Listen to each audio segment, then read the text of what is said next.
feel like I'm back in school.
Hello. Hello.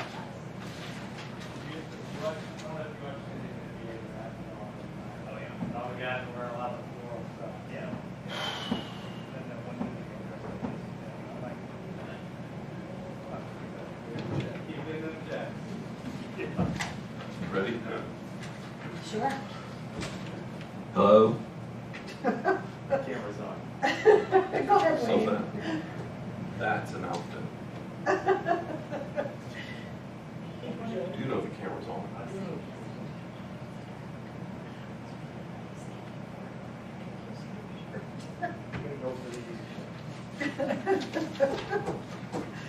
Oh, goodness. Oh, goodness.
Feels good. It's on. It's on because we turned it on and made sure it was on at 5 for our meeting. So.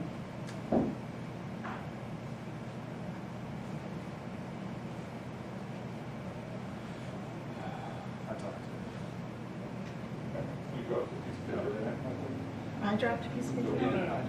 Okay.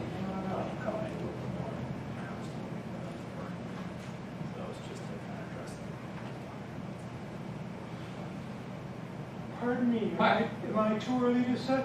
Absolutely not. Come on in. But you're too early to listen. I'm too stupid to listen. Well, no, that's why you're here, to listen, and maybe even talk.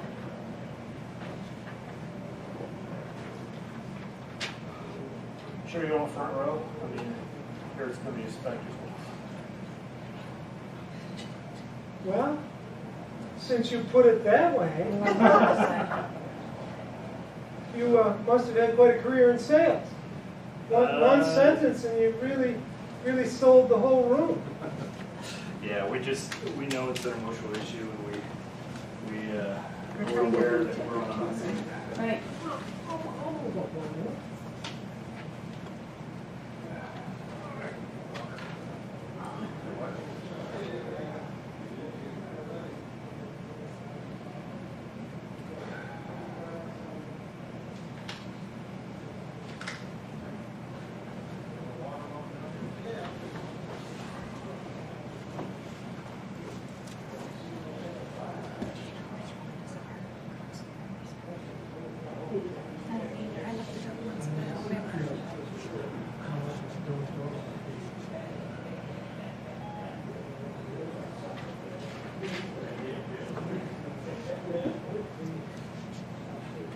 You set that up yourself, please.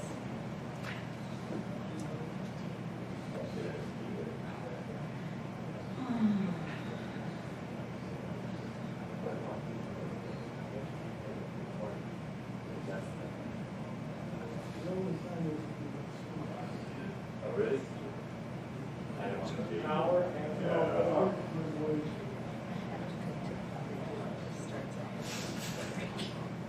And I have recorded back up.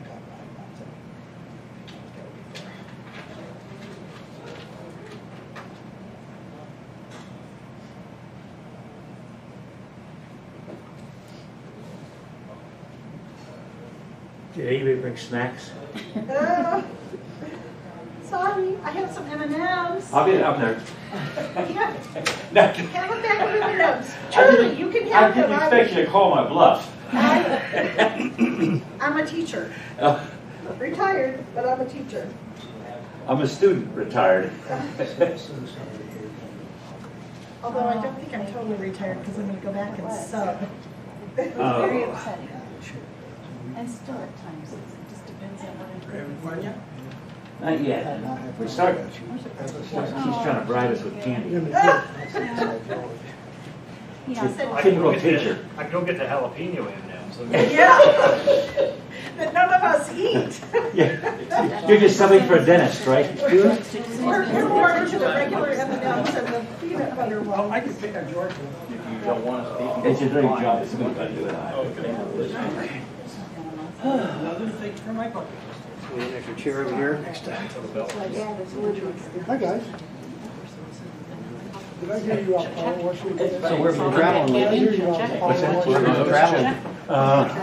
You couldn't be traveling. You don't get again in a couple, 2 weeks. Okay.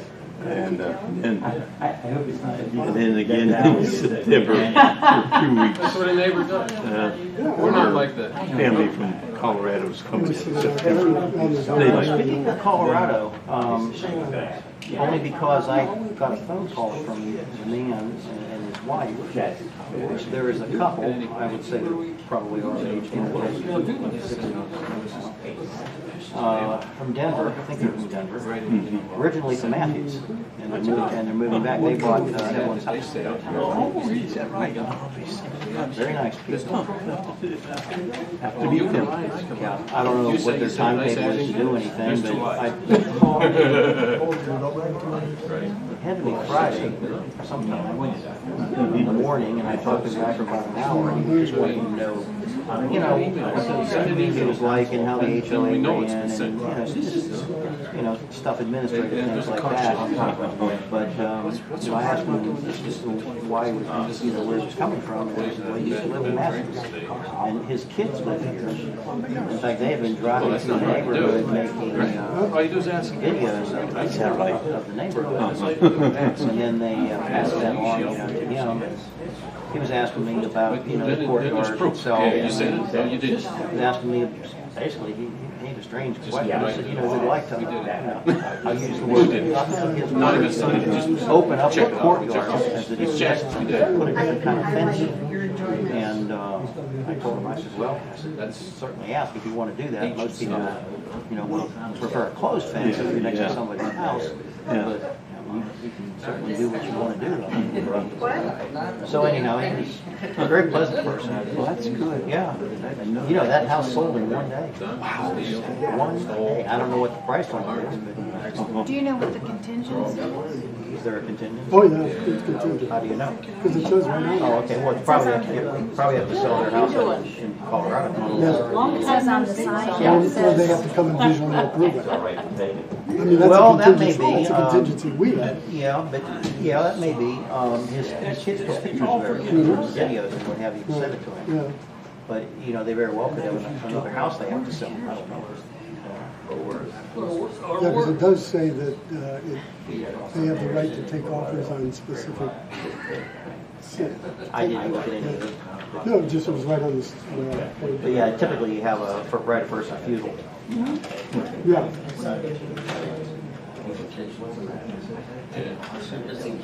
So I don't know what all the details are, but very pleasant. He specifically wanted a place with no pool, no clubhouse. Basically, he just looks at those as a cost. Don't say anything about it yet. That's all. Did you bring the Are you saying something wrong with my breath? Nobody It's eats them. jalapenos, fix your breath. We Oh, these are should, jalapenos. Those are jalapenos. You haven't even we peanuts. should put them on the table because nobody eats them. Here, get some snacks. Put them out there, Nancy.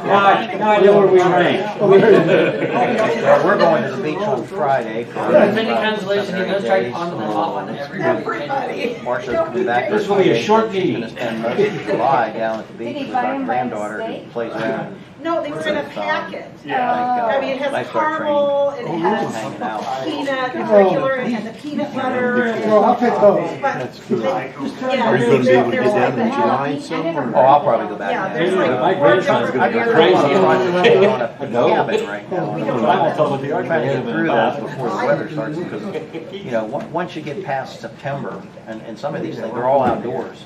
I can give you a rough, kind of a picture, so it's easier to show than try to describe, but. Oh, no, I just. So I was up there a few weeks ago with some friends of My mine. brains, they fell on the. Tom actually was up there too.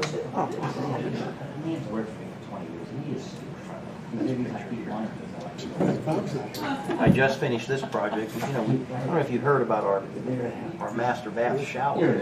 I had to tear the whole floor out and the first course of tile on the wall all the way around. I had to take everything out. Tim and John, or Tim and somebody were walking past my house, and I had seen something. They looked at the side, Reese. They looked at the side of the house where the foundation is exposed, and it was soaking wet. And it was an area about 6 feet long, right behind where the shower was. So I said, I don't know. I said, there's no pipe over there, and I said, it's all but impossible for the bottom pan to reach, the liner in there. And finally, I got a buddy of mine. I said, what do you think? And he says, well, there's no pipe in that back wall. See, here's The only way water can get over Here's a there coffee is, flavor. it's seeping through, and it doesn't have any place to go. So, you just can't leave it like that because the silt will rot eventually. The bottom of the walkway, like silt wet. So, I took this whole thing out, I had to take all this out. Concrete was about that thick down. Well, there's a mud mat in there, and underneath that is a pinion liner, a rubber liner, about that thick. Story of my life. Well, it's put in 2 pieces, and apparently the seam must have failed. So I had to tear that whole thing out. Oh my gosh, how did you do that? Well, with jackhammer. I had an electric jackhammer. You're kidding. Oh my gosh. Oh, electric jackhammer. Of course, I had to cut off this with just a saw, a masonry blade, and then I had to put everything back. And then my contractor buddy of mine helped me, redo the floor and everything. So, anyhow, if I can find the finished product somewhere. There's the finished product. Oh my gosh. Yeah, back to what it was. My gosh. I actually took the tiles out by hand, but the concrete underneath it, I just chipped them out with a chisel. But I tried chipping that concrete. I couldn't chip it. I just couldn't do it. I got a jackhammer. Hard to believe. Yeah, a little jackhammer. How long did it take you to do that? With a jackhammer? Yeah. Less than an hour. They go fast. Right. Yeah, I took it all the way down to the floor. And someone went down there, and underneath the liner, it was like a river. Oh, wow. The liner fell where the seam was. I went out and bought, see that shower, that's one of those L-shaped showers. Oh, yeah. The liner won't go in there, but I went out on the internet and I bought an oversized liner. So now it's all one piece. I don't think there's any way for it to fail now. But You put the whole liner up. yeah, you put a liner all the way in on the L. Yeah, the liner is about that fat. A big, heavy piece of rubber. We're in District 6. So I finished that. That was one of my major. We had a bathtub shower, unfortunately. So the other thing I'm working on, so I'm a radio guy. Oh, yeah. So Oh, my gosh, I guess back in sometime in May, Yeah, it just depends. Tom and I went up there. We dug a hole about the size of a grave, almost as deep as a grave and about 2/3 as long. And we're down in this hole with a bucket and stone like you wouldn't believe. Is that right? Oh, Oh, it's hard. I mean, one swing got us about a half an inch. So I hired a concrete guy and a concrete pumper to put the foundation in, put the little legs in the concrete. So we were putting this antenna up, this tower for my radio antenna. There's a hole before Just be careful, the green ones are hella. problem is, we got all the way to the top, we were putting the last piece on, and we put too much weight on one section, and it just tore that. So I had a shop repair that. I'm going up and get it tomorrow. Continue to get it. Big time. What kind of antenna is that? Oh, it's a huge. It's a big overgrown television type antenna. It's big. But it's my radio. I've had something like that before. And then the other thing I'm doing is my cabin doesn't have any Wi-Fi. In fact, let me see if I can find a picture. You'll find it.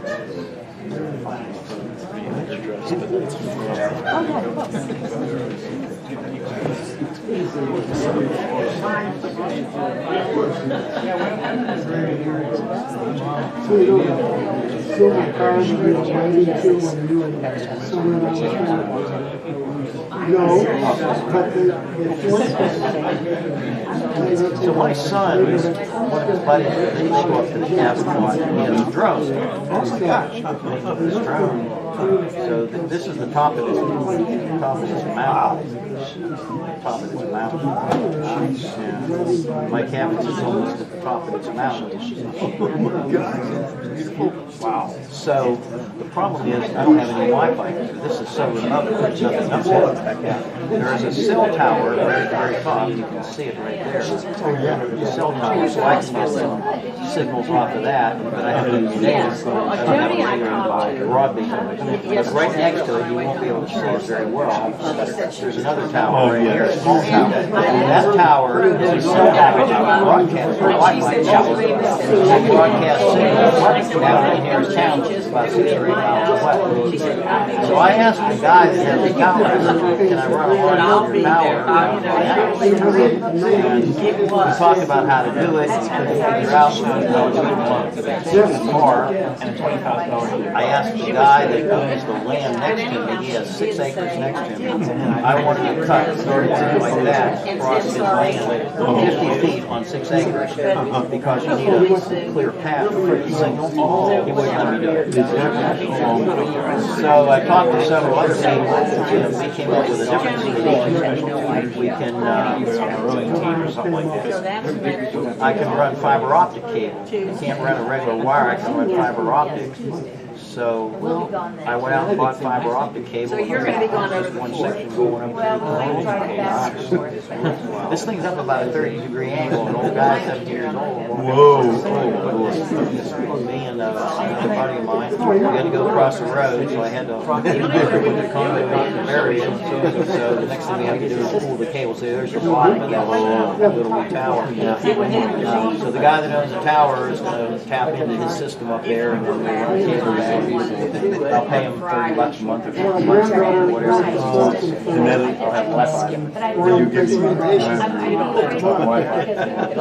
That's beautiful. I mean, this is in the middle of nowhere. I mean, it's remote. It looks like what is it on the mountain? Main mountain? It's called Stone Mountain. Stone Mountain. It's just across the border in Tennessee. About 10 miles, not 12 miles north of Boone. It's just north of us. So we filled that hole back in, can't we? Yeah, oh my gosh. Dug that thing out by hand. We had about a 3-foot pick.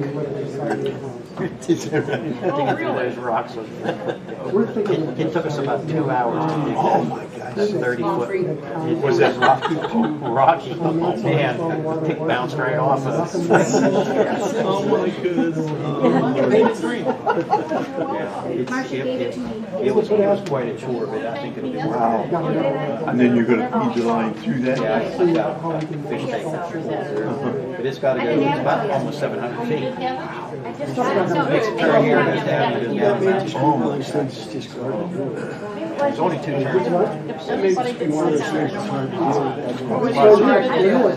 so I got a lot of stuff going on. Yeah. And then if you have nothing else to do, you really want to go. I got a camera.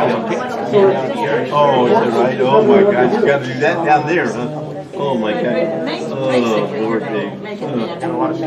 Yeah, you sure do.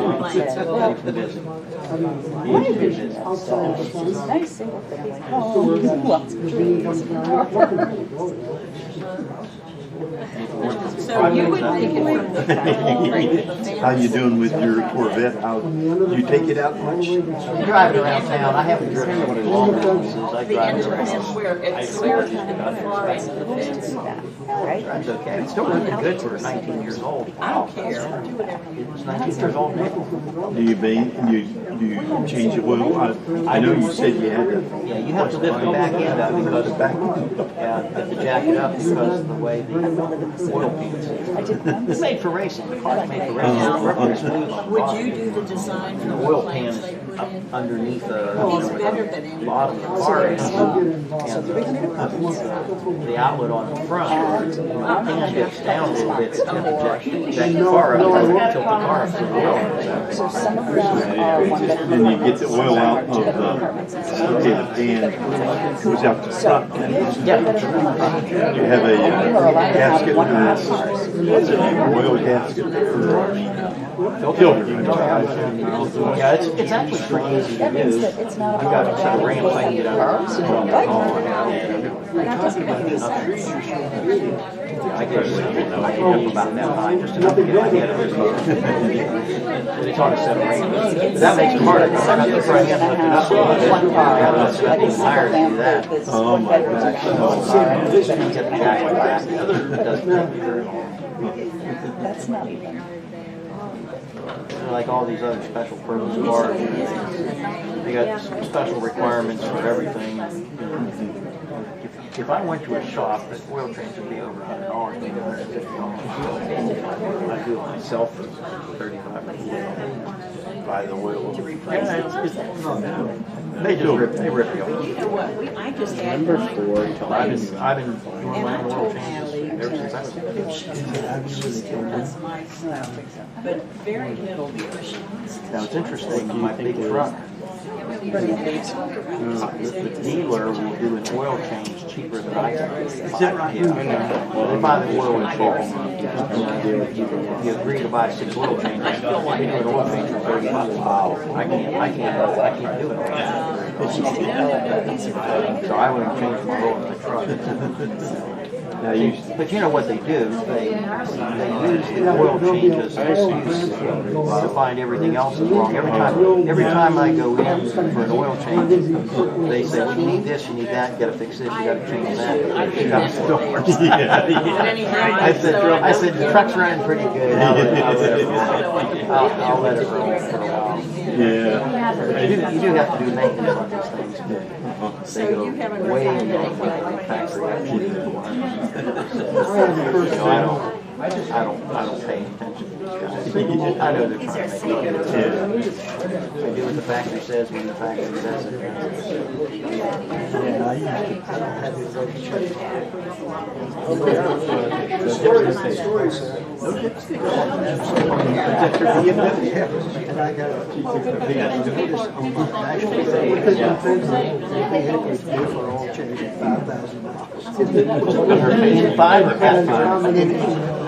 Well, it's interesting. Some of those gadgets, they do it on time. Some of them do it on engine revolutions. It just depends. I didn't know that car didn't have a Gibson. So they're not worried about any oil leaking, I guess. I mean, you can change oil, right? Yeah, you gotta take it. Surely it must be a standard with just a bolt in the oil can, right? But you have an oil pressure gauge. You must have something. Yeah, you gotta have something. That'd be bad. You roll down a highway. Or we can give your whole house a temperature gauge. And then we don't have to deal with it. That's not. I mean, I would like, I don't study it Well, I had an old lawnmower once, and I forgot to change on it. Well, it wasn't a lawnmower, it was chippers. And I was chipping it. And somebody had given it to me, it was 30 years old. And my son, chipping wood, he ran out of gas, and didn't check the oil before we started, and we just put gas in it, and it ran for about 2 more minutes. Well, the same with. When I tore that engine apart, the rod was. Oh my God. This system is working. There's a big hole. Oh my God. You just gave, I mean, what you do, just give up. Well, I threw it away. Yeah. It was useless. I mean, it didn't work very well. You're talking about nice Yeah. the walkway. And I ended up buying a company up in Vermont. I make them when I check that. And I bought one from them because I've got all this stuff up in the mountains. I need to check like the window. I hear you had some windows now. Nice light on it and everything. You have some windows replaced. Okay, well, I have a crack in my This other thing, window. carburetor add on, And supposedly, choke itself out. I'd probably give myself a favor by running it I dry. have to have it replaced. You mean the homeowners, HOA doesn't. right. Do they usually start on time, Dave? Yeah, they start right on time. Yeah, you know, I checked with you about that, but yours says Either you have the grid or you don't have The one I have. it. Okay, I need one with the grid. See a lot of people use But I it need the from one past that you meetings here. called. A few, yeah. Some people stand out more. But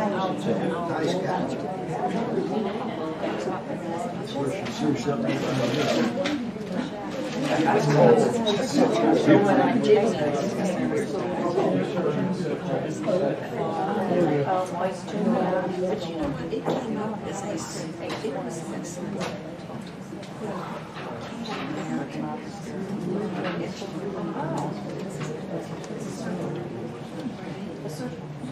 And then it went to a sideline.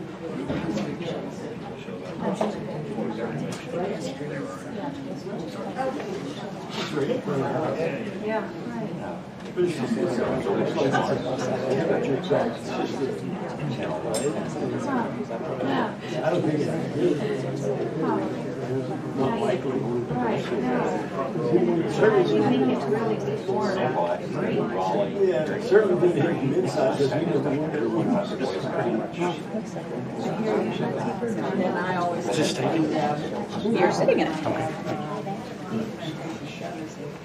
All they're looking at is, Exactly. Unfortunately.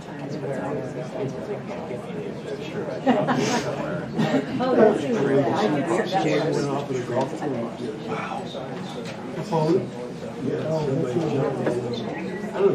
watched it.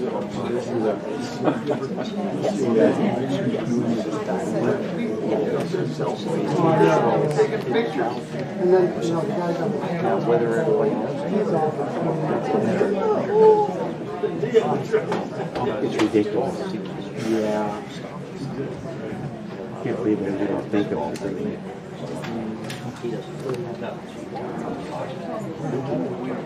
In another space, it might be reasonable, but it's just so close to everything else and in such a suburban area that it's really not reasonable. It's tiny. Yeah, like, you can't put 300 apartments in that kind of spot. It's just There's 3 schools on the same road, within half a mile. There's a church that's being built. It's probably going to end up having a school, I'll bet you.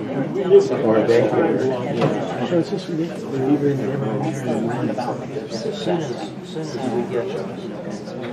Well, it needs that.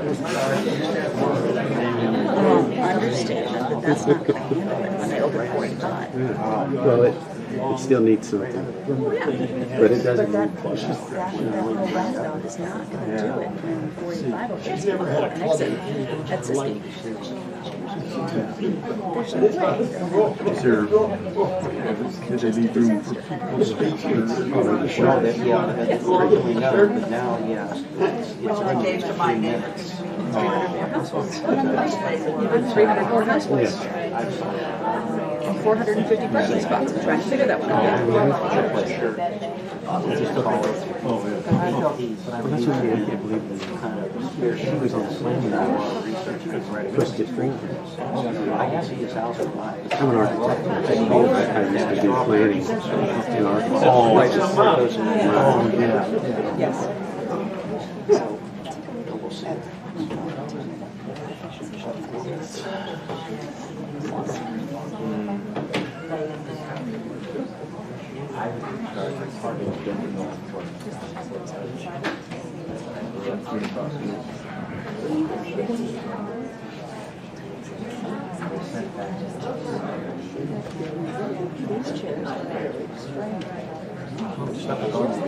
Where are we?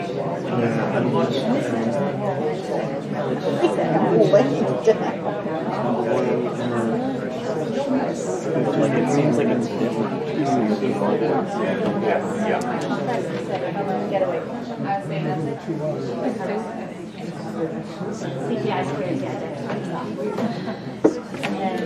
You've got a vote on there. Item C on there. Then 2. The chair rail. I like that. That's perfect. What the hell?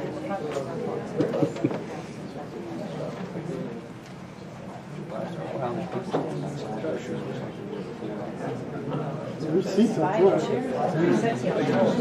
You don't want to have bullets coming at you. You know, when you were in school, you didn't sit on the front row.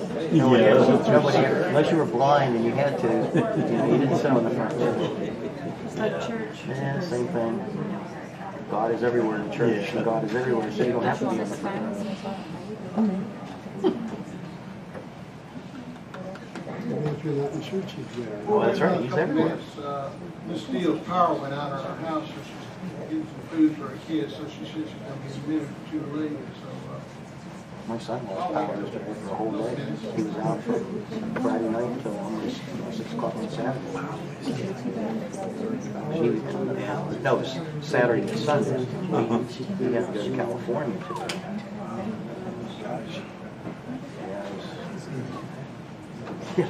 Had a load of clothes in his washer, and he's got one of those front-loaded washers. So when the power went off, you can't open the door because all the water's in there.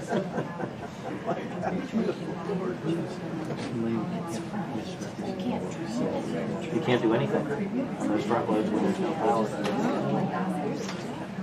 Well, I have my daughter has a big generator that Go I ahead and fixed get for started. her. So I appreciate everybody coming out tonight, so if y'all would join me in the invocation and pledge.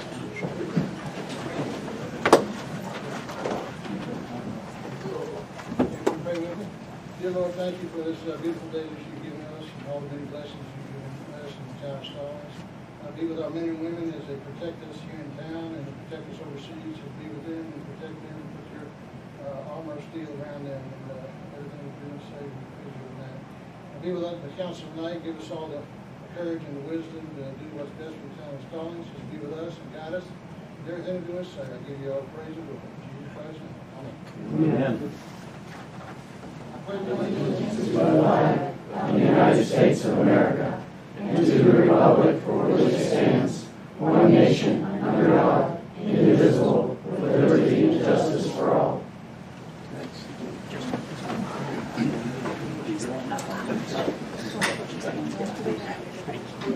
All righty, a little different agenda. The Soulless Development Agreement project is not a public hearing, so we don't have time for citizens to speak during that agenda item. So what we do have is the public comment period that's right now. Each person gets 3 minutes. Please come up to the podium, state your name and your address, but if you want to yield your time to another member, just do so, and we can have that person speak longer. So just let me know that, and we'll go from there. So here's the lineup. Certainly a lot shorter than the other time, but let's see. First up is Timothy Smith. Timothy Smith, 1108 Waypoint. I'm going to cede my time to Bob Reagan. Robert, okay. John Tomasula. 9061 in Star Lane. Stallings, and I'm going to give up my time to Bob Reagan. David Marcelli. David Marcelli, 1103 Waypoint Court. I yield to Mr. Reagan. Billy Pappas. 4036 Manor House, and I'll yield my time to Mr. Reagan. And Jim LaShock. 909 Norton Charlie. Give my time to Bob Reagan. Larry and Shelley Griffith. I don't know Mr. Reagan, but I'll step up to the podium.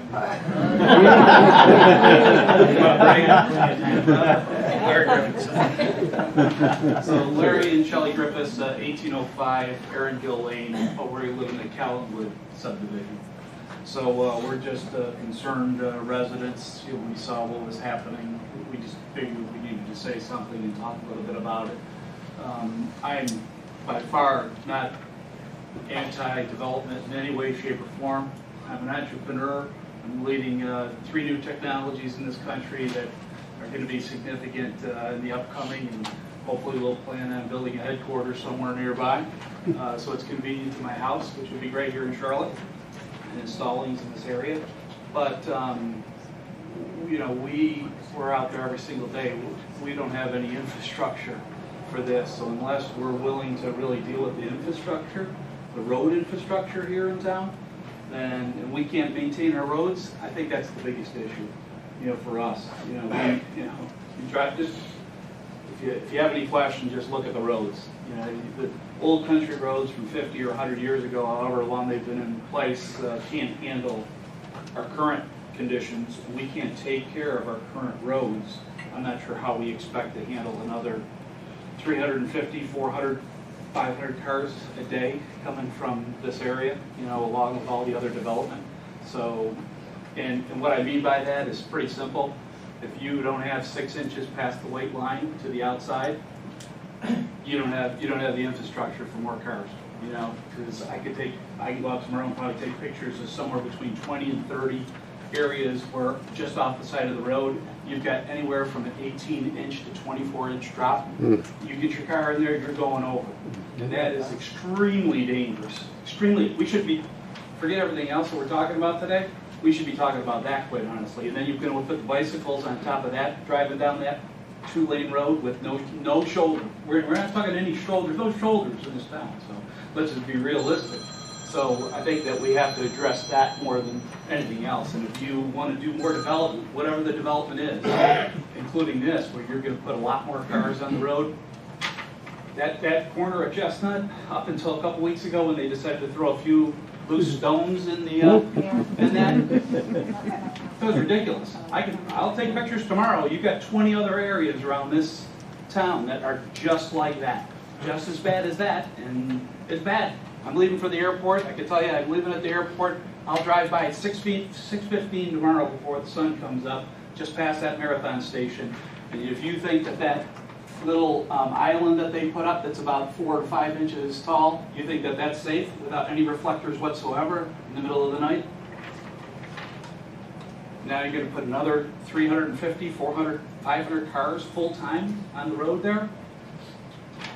We're totally against that until you decide that we can build the infrastructure. We have the infrastructure to support a development. That's all I have. Thank you, Larry. Absolutely.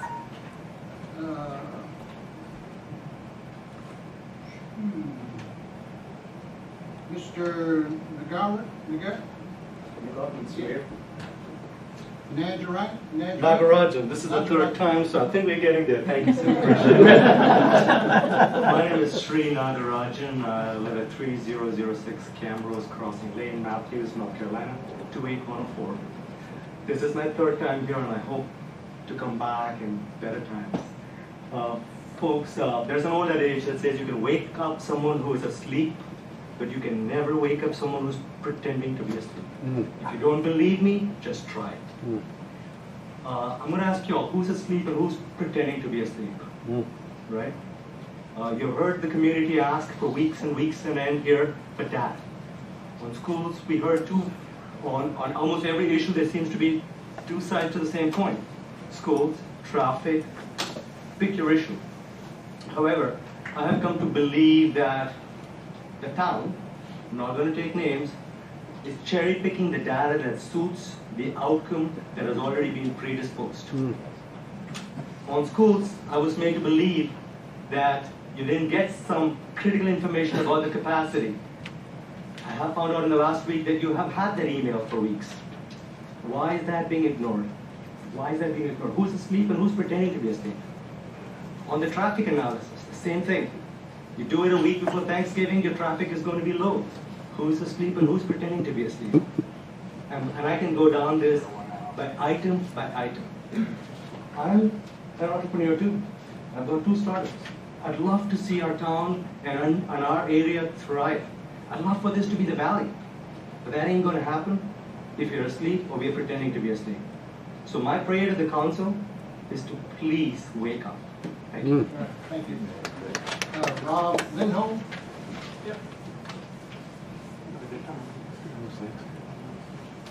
Rob Lindholm, 3015 Shalford Lane in the Brookhaven development. So I wanted to raise a point tonight that I think probably no one else here is going to touch on.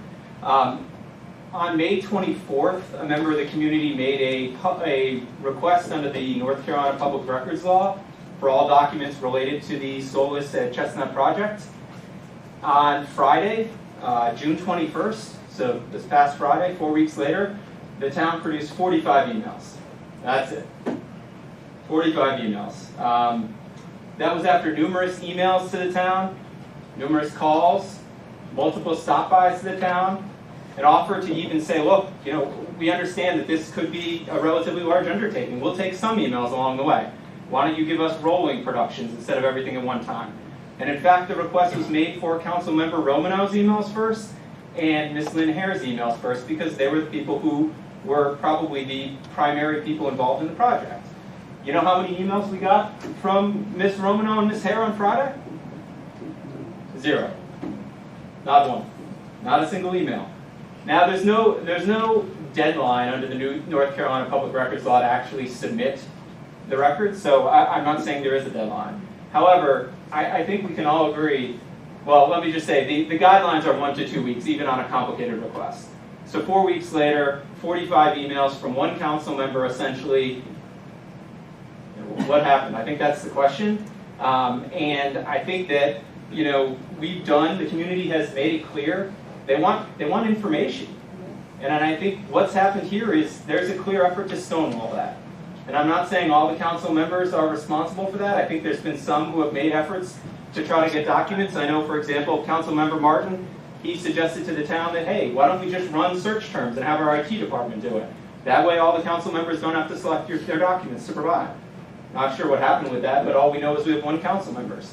Unfortunately, I think the end result here and the conclusion is clear, that there are certain members on the council that are obviously hiding something. We don't know what, because they won't turn over their documents and they won't tell us anything. And I think, you know, if anything, I think the town should be pretty upset about this. This is a public records law that's intended for the public to get information about their government. And the government's, they've said no. That's all I have. All right, thank you, Rob. William and Deborah Meyer. Yep, William Beard, 2008 Burwood Court. I see my time smoke break. All right, and then Brad Richardson. Yeah, I didn't think I signed up. Somebody. I'm not prepared to speak. Bob, do you have enough time? I got plenty of time. All right, and Bob, Megan. All right. Okay. All right, I've got, I'm going to talk a little bit, but I want to, see if I can play a couple of recordings that I got off your website. And Parallel speaker, just so it would be better than my iPhone speaker. It's not so good. But I want to talk a little bit of what, maybe what Rob was touching on, that,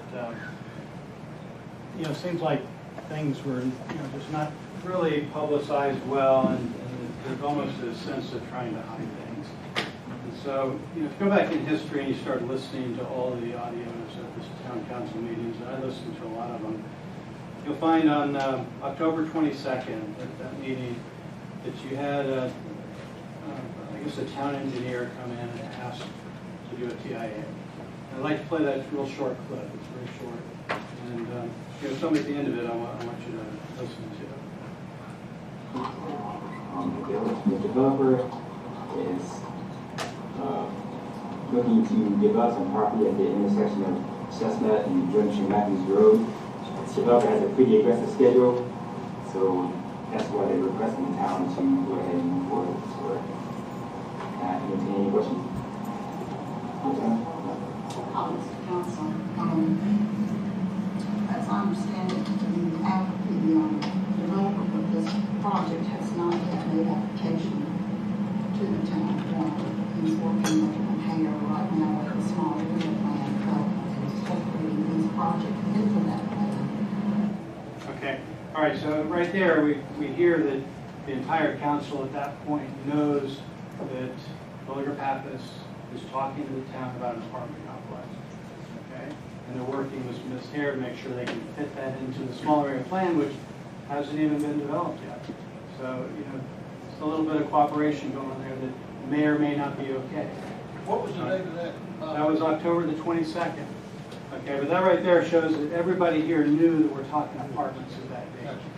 Okay, so the next time we hear about anything to do with the SAP is a meeting on 11/26. The 11/26 meetings, I didn't actually get any recordings off of that, but basically my comment there was, if you read what was written, it's a very short little amount of information. It says something to the effect that Dimitri Batches submitted the small area plan and the town gave consent approval to it. I mean, that's literally all it says. It doesn't say anything about apartments or who the company is that's looking at it. It's just talking about the small area plan. But when you listen to it, what you'll hear is Dimitri Batches talking about the fact that Pappas is in the audience and that he's been working with them to develop the small area plan. And he says that Pappas is here to answer questions of the council. Nobody in the council asked any questions. Still, in the minutes of that meeting, we have yet to mention the name Terwilliger Pappas or apartments, even though it was talked about for more than a half hour. Are you aware of how many offers there were on that property? That's not the point. That's not my point. That is the point. That's not my point. You're assuming it's different, but those three other. I'm just talking about the minutes of the meeting did not say anything about what Mr. Batches talked about. Okay, that was my point. Okay, let's go over to the minutes of the meeting then on January the 28th. Okay, and this is when you guys did. While we were doing this, the Pappas Development Group out of Charlotte became interested in that parcel. They were probably interested in it a long time before, but this sort of spurred them along to begin to show plans and discuss with us what was going on. And that, I think, is the biggest lesson from the small area planning effort that you guys have now been undertaking for almost 2 years. I don't want you to think that this has been some sort of pie-in-the-sky effort and you've just gotten a lot of pretty pictures. The proof of why this is critical is that you will now see a plan submitted to you by a very reputable, very capable developer out of Charlotte that is responsible for some of the best projects in the city. Right? They were attracted here for a number of reasons, one of which was also your planning regime. I've spoken to the group, and they've actually confirmed that. They have used this process to modify their plans and submit within the small area plan. That's fantastic. You don't have to battle them. They came willingly. They looked at what you were doing. They said, this is great. Let us help you get this done. So their master plan, this is not it, but it looks very similar to this, and probably some of you have already seen it. They'll be submitting their plan. They're concurrent to this. Okay. All right. So then the next time that we actually see anything in the meeting minutes that even refers to Terwilliger Pappas is not until March the 11th. Okay? And that's the first time they're ever mentioned in the minutes of the meeting. And so you had multiple meetings where you talked about it, but you never talked about in the minutes the fact that you were talking about apartments and that you're talking with Terwilliger Pappas. And your own ordinance, section 10.1-24-B-7, says any time an apartment complex is being considered to go into a mixed-use area, which if you're planning to do this, you should have been informing the town on that. That wasn't done. Okay, this next one here I want to play. This one is really to kind of rebut. The last time I was here, I talked a little bit about that section 10.1-24 and the special requirements for multi-family inside of mixed use that limits it to 72 units per parcel. Now, parcel was not defined in the ordinance, but there is a section in the ordinance that says if a term is not defined, it's whatever the common meaning is. Now, of course, a parcel could be what we get on our doorstep from Amazon, right? But we're talking real estate. So in real estate, a parcel is a tax parcel. It's something you can sell and convey to somebody. Okay? And then the 72 units, per parcel is a hard number that was put in there for a reason. And I want you to listen to this one here. This is from January the 22nd, 2018. And this guy here speaking, I'll call him Obi-Wan. Okay? You can't sacrifice quality. And that's where the ordinance comes into play, the setting those standards and specifications. For example, if we do have multifamily coming into a mixed-use area, we don't want 300, 400 unit complex built around some fancy swimming pool that just turns into this little world all to itself. it's actually better. And once you look in Article 9, on the third page or so, excuse me, ninth page, I'm gonna take you all the way to multifamily. Ninth page is multifamily. Let's come up to the photograph. This is an older building. You're not gonna get any brand new older building. I don't want to use this one to make a point. Notice this Fifth Avenue style canopy and everything coming out the front. This is 24 units. Parking in the rear. These folks walk out the front door and one block at the top of the building. That's Union Street and Concord right there. There's the church. There's the farmer's market and courthouse. And the main drag, which is Union Street and Concord, is in this block. It's not a whole block to the main drag. On this side, you've got neighborhood, single family, et cetera, et cetera. On this side, you've got civic and then commercial downtown. So you, by breaking these up, so we limit them in the ordinance to 72 units, which is just a couple of these types of buildings. Every building has a front of public streets. So you integrate them into the neighborhood or into a neighborhood. So a mixed use area, let's say it's going to have 300 units, they're going to have to break it up the street, bring the buildings towards the street like this, put the parking in the back, guests park along the front or in the guest area, so residents park in the back, and now you've got, suddenly you've got something that's built into the neighborhood and that I can walk down home. For what I would be looking for is an apartment building like you showed us on page 5, where you have townhomes or apartments where you drive up to it and it looks like a house. And he said, not that we do this in a very effective way, and we really capitalize on being able to use design to satisfy these needs. So mixed use doesn't mean throw it all in the salad bowl, stir it up, and call it salad or mixed greens.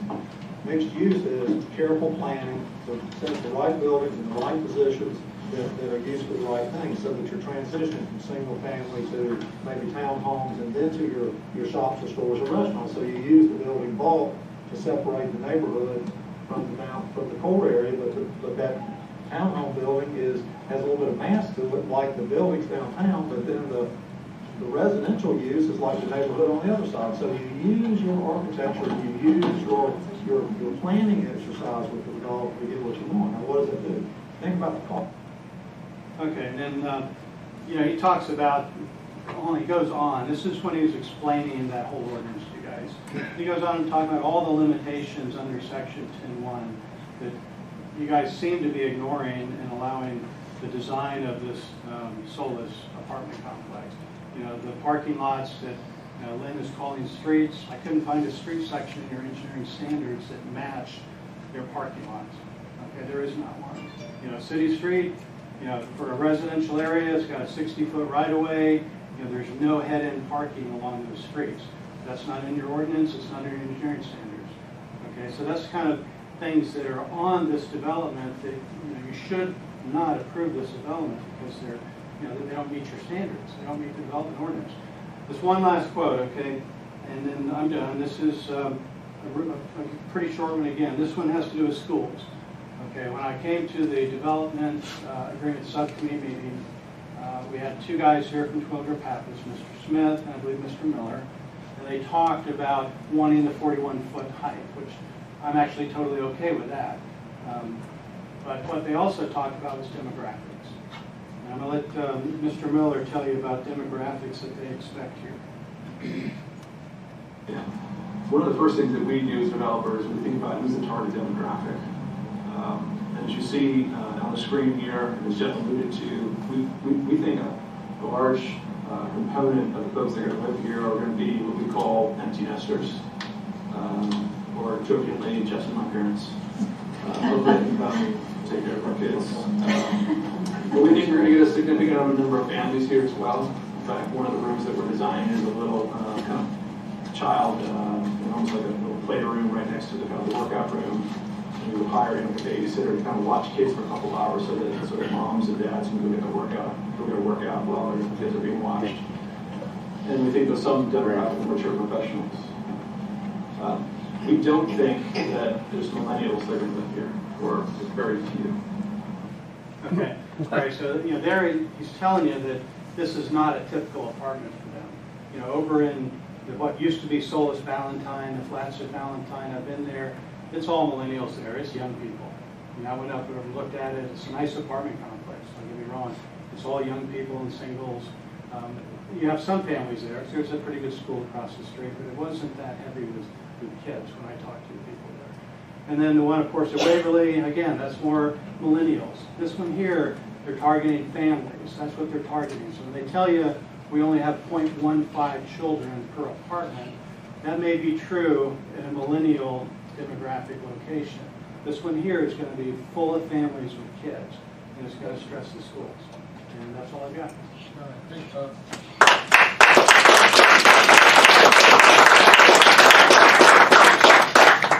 All right, that's the end of our public comments. So thank everybody for coming out and speaking. Next up is our agenda approval. Anybody have any additions, deletions, amendments? All right, can I get a motion to approve the agenda as written? I'll make a motion that we approve the agenda as presented. Second. All right, motion by Ms. Romanow, second by Mr. Martin, all in favor, please raise your hand, and that's unanimous. All right, thank God. All right, first up is the DA 19.03.02 Solis at Chestnut Development Agreement. And so we get first up is information from staff. Alex or Lynn, who's going to go first? I can do that. Would you still like me to go, sir? Sure. Okay.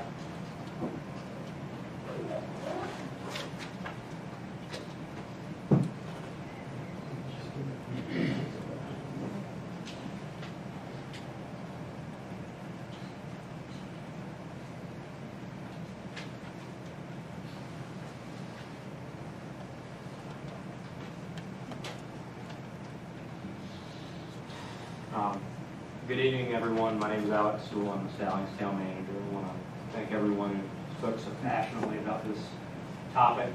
I also want to thank the council for their service and the town staff for their hard work. So I'm going to provide just some brief background information, and then I believe the applicant has some information to provide you as well if you'll consider it. So with that being said, this is the formal application process. It's in our ordinance for development agreements. There's an application that's submitted, followed by a technical review committee, followed by a staff meeting, followed by a council subcommittee meeting, followed by a planning board review, and then ultimately a town council public hearing and potential decision. So at our May 28th council meeting, public hearing occurred. And at that meeting, council voted to delay the decision and send the matter back to subcommittee. And as a result, the subcommittee meeting was held on June 6th. And several issues were discussed, including roundabout timing, which I believe the reference to incorporate some language regarding that into the development agreement. And the council members at the subcommittee meeting requesting the item be placed on the June 24th town council meeting agenda, which is obviously tonight. So here's the parcel. You can see Chestnut running in Matthews Weddington, and the parcel is outlined roughly there in red. Here's the illustrative small area plan. The property zoning is mixed use 2. Under mixed use 2, apartments are approved by right use, and obviously, as everyone knows, this isn't a rezone. So project details, 38.5 acres approximately. Conceptual plan indicates about 302 units. Here is the conceptual plan. The building elevations that we saw last time, as well as the club building elevation. So, with that being said, I'll sit down. All right. Let's hear from the applicant, and then we'll open it up to council for all the questions you might have. Thank you, Jeff. Good evening. My name is Jeff Smith. I represent Terwilliger Baptist. Thank you, Mayor Dunn, members of the town council, town staff. I want to thank you for the opportunity to speak this evening. I know this will be a longer evening, so I'll try and keep my comments brief. As I said before, I'm a resident of this community. And the priorities that the town, the residents of Stallings have made known are priorities that I share as well as a resident. Less traffic, better schools, and developments that make the community a better place to live are important to me personally. I also appreciate the opportunity you've given to Terwilliger Pappas to become part of the Stallings community, and we respectfully request the town council approve the development agreement for the Solis Chestnut Farm community tonight. As part of Solis Chestnut Farm, we are making over $700,000 contribution in infrastructure improvements. That includes improvements that are required by the traffic impact analysis, including 700 feet of additional medians, a 12-foot turn lane in front of our project, and a new directional arrow at Antioch Church Road. But we are also making voluntary monetary contributions that are not required by the TIA. As you know, the purpose of the development agreement is to make those voluntary contributions legally enforceable so that they will happen. First of all, we are monitoring the funding decisions through our direct NCDOT contacts, and will step in and offer temporary funds to fund the construction of the roundabout if NCDOT does not fund that roundabout. Secondly, we offer to make an $87,500 contribution to the existing design of the roundabout, that we will be making that contribution. In addition, we are building the first phase of the Stallings Greenway Trail, and providing Stallings and adjacent area residents the ability to access Colonel Beatty Park through our property. And finally, we've worked with Union Power, and we are committed to burying all but 2 of the power lines, the wooden power lines, that run along the front of our property. The 2 remaining poles will be in the southeast corner of our property, away from the roundabout.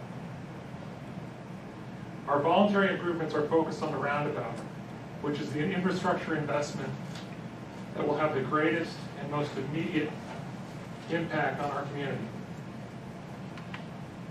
Our interests are perfectly aligned with the town of Stallings in that way. As stated by the consultant for the town, Kimley Horn, the roundabout will greatly improve traffic.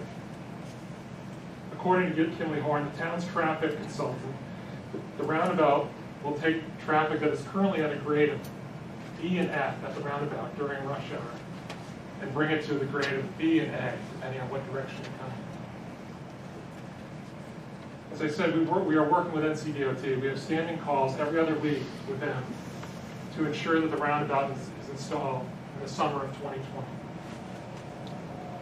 To address a couple other points that have come up over the past 7 meetings that I've presented to you at. Our civil engineer has confirmed that our project stormwater controls will release water at a rate that exceeds all of the latest stringent government stormwater requirements. Furthermore, we have worked with a consultant for schools that is the same consultant that Indian Trail has used for a similar analysis, and is a consultant that was recommended the town of Stallings to use for their own school study.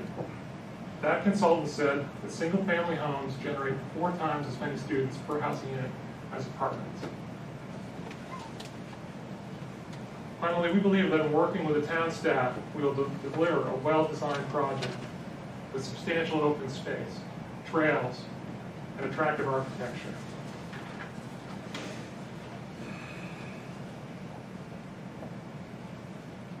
We'd like to personally thank Debbie Romanow and Shauna Steele for their strong leadership in guiding this project through the development agreement process. And we'd like to thank the entire council, the mayor, and the town staff for always taking the high ground in a public discussion that focuses on achieving the town's goals. Thank you very much for your time. Thank you, Jeff. Now, certainly, I agree with the last thing. Everybody wants what's best for the town. Our citizens, so that's what we're trying to get to tonight. Then I have some questions, and I'm sure council might have too, for you and Alex. But can you, before them that council has any. I got a couple of questions on some of Mr. Reagan's points there. That, and I know it's going to test your memory, but if you don't know, you know, we'll research it. But that 11/26 meeting that he was referring to, that Dimitri was there. Refresh my memory. I mean, that's 11/26 and 18. Was that a meeting that needed to have public notification, or was that just a general? No, sir. It was a meeting in which we presented the small area plan to you all. We just wanted to show you what our consultant had been working on and just get feedback on it. So that's what that meeting was. It was not a rezoning or a zoning change. It was just an informational meeting. And let's address the 72 units per parcel. You know, certainly, I'm confused on what a parcel is, and it sounds like Bob is really confused with what a parcel is. So, in your opinion, when he addressed that with you, what is our the town's stance on that? Well, I mean, and that's a good question, because the ordinance doesn't specifically state, it states per parcel. Whether or not that has to be a subdivided parcel, I guess that could be argued. There was a comment made about the cross sections not matching what's on the property. We have cross sections that were designed specifically for the small area plan, that provide for on-street parking, smaller widths, and those, I believe the applicant has included those as part of their project. They're not in our technical standards manual, but they are cross sections that were presented to you all as part of the small area plan. So those will become public streets, and that will provide for that street frontage as well. Well, is that something we need to change in the ordinance? We probably definitely need to figure out what the provide a definition of parcel, or consider changing that. Yes. Now let's get you know, one of the biggest concerns of people in Chestnut and Whittier Courtyards has is notification. If they knew about it back in 2018, they would have said something. So let's address what the town did. Because I know we asked the town attorney to review what we've done. But if y'all could summarize what we did, in your opinion. Going back to 2018? Well, whenever it was required. Well, we are required by our ordinance and by the state that anytime there's a zoning change. Now, the small area plans are different. I can go all the way back to that if you would like. Yeah, let's do that. With our comprehensive land use plan and all of our small area plan processes, we held open houses which were advertised numerous times on social media.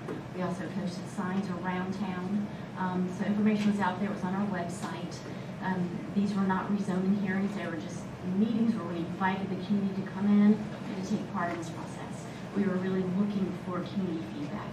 We wanted to know what our residents thought about how they saw the future of our town developing. We held those open houses at Stallings Elementary School. I would say the first year we had a really good turnout. About 500 people came, which for our town was a really good turnout. I think some of you all were at that meeting. So we had several of those. When we got to what we did with the development ordinance, we rewrote the development ordinance to match the small area plans and the comprehensive land use plan. All of that was advertised as well. Anytime you make a change to the zoning map, it legally has to be advertised. There's a couple of different ways you can do that. When you do a town-wide zoning map change, which is what we did back in, I believe, January of 2018 or February 2018, you can do a half-page ad rather than notifying every person in town by mail, which is what we did. So we legally complied with those requirements. When Solace came to us and we adopted that small area plan, small area plans are policy. They are not ordinances. So we don't have to comply with the advertising requirement for the adoption of a small area plan. However, those are on agendas. We typically post all that information on our website to try to let people know that those will be heard at the meeting.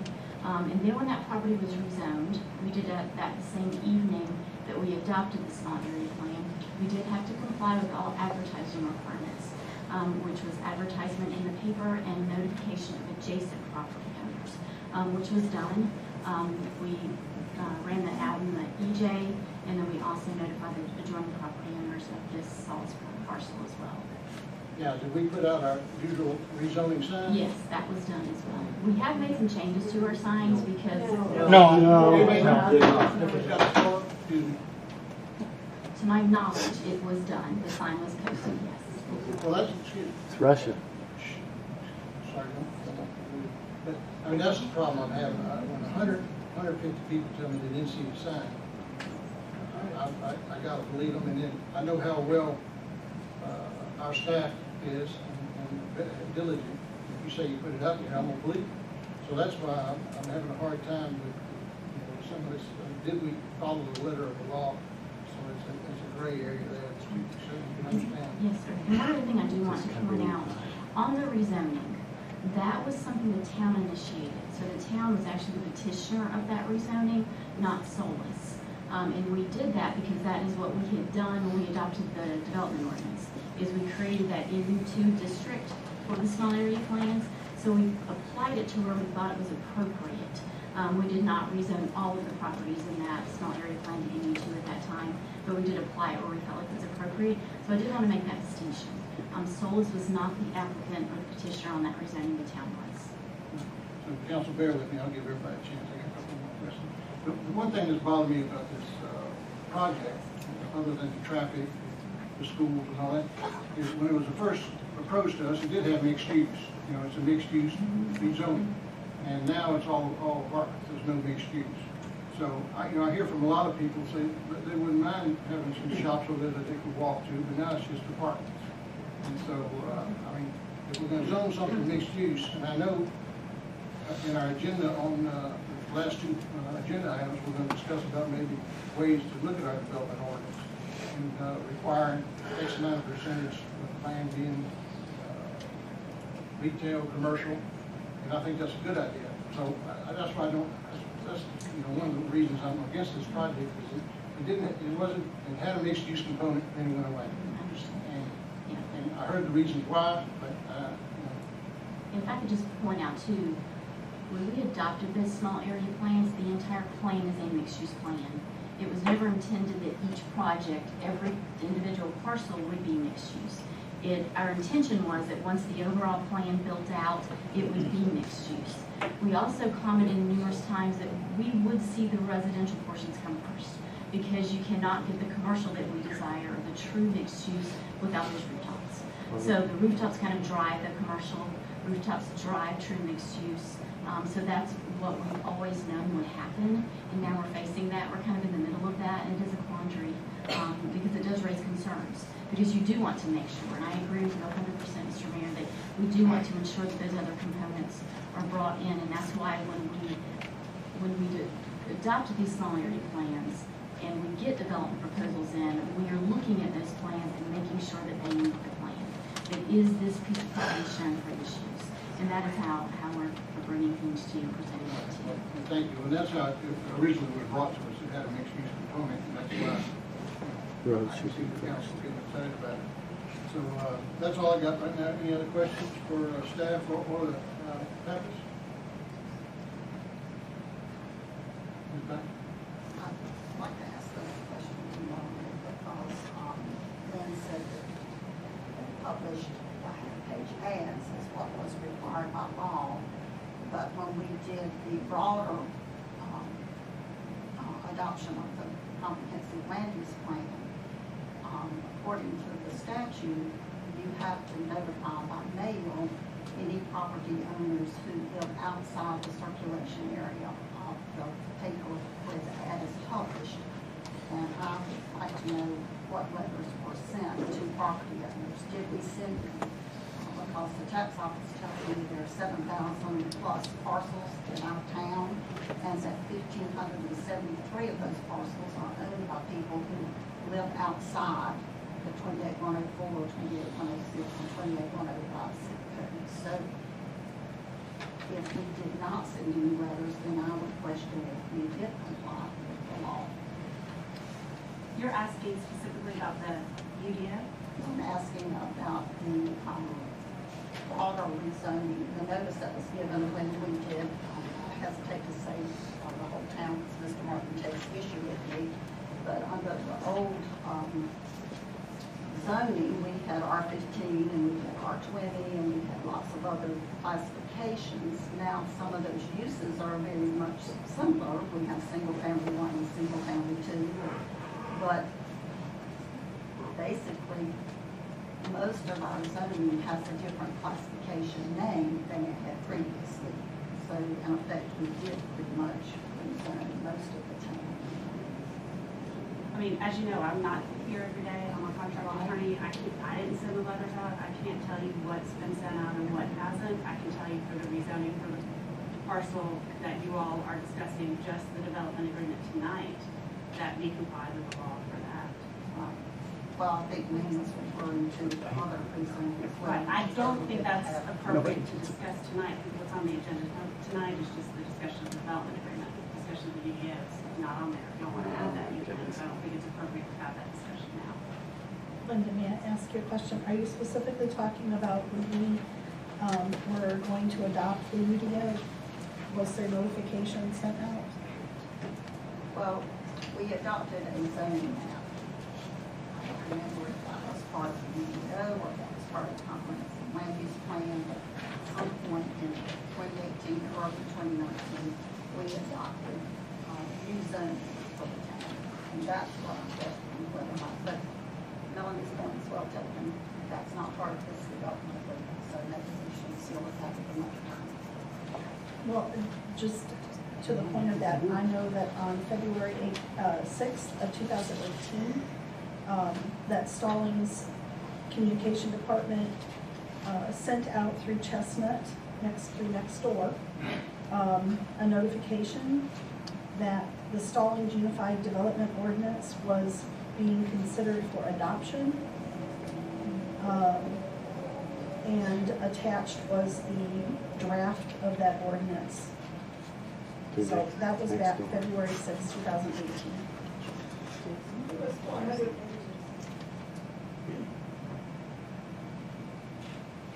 I understand what you're saying, but that doesn't address my question about whether any notices were sent as required by statute to those people who live outside of the area that are served by 105 people who subscribe to the Empire Journal.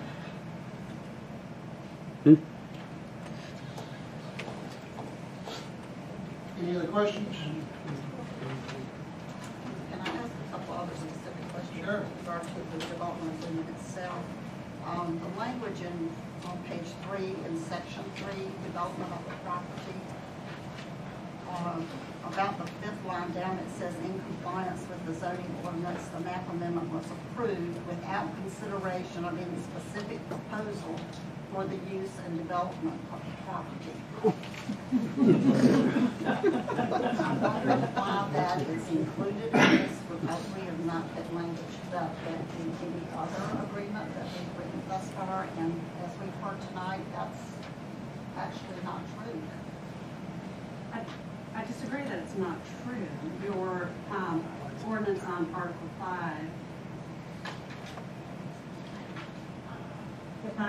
5.3-3,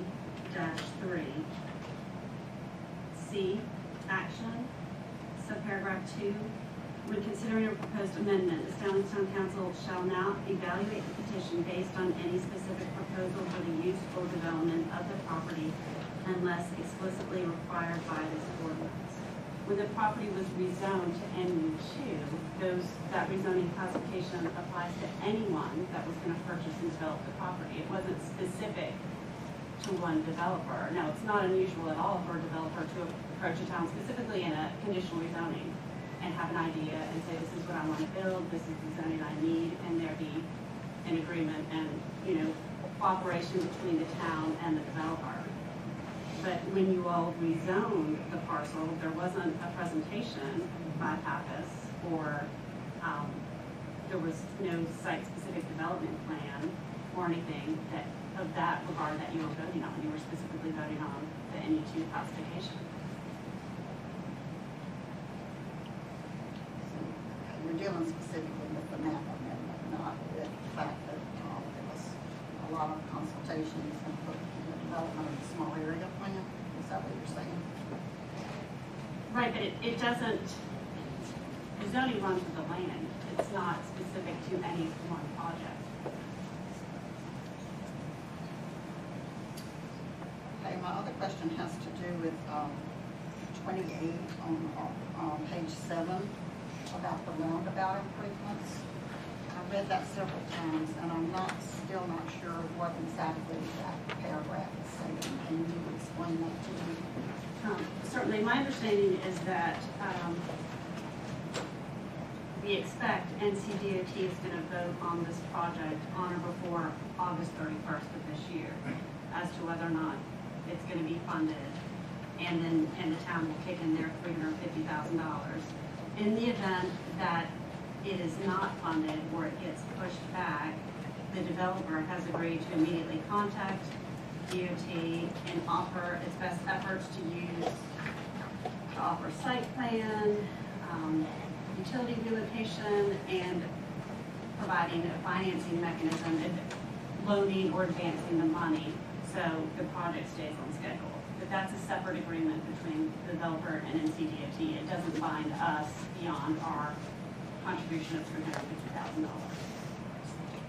But it also means that the developer is not contributing any more toward the roundabout construction except the $87,500 that is in this agreement. They're offering to provide site work, stormwater mitigation, easements, grading, utility relocation. Is that only in the event that it's not fully funded by DOT? Because one of the things I pushed for, and I'm still pushing for, is that there should be a larger contribution. I think the full $350,000 should be part of this agreement.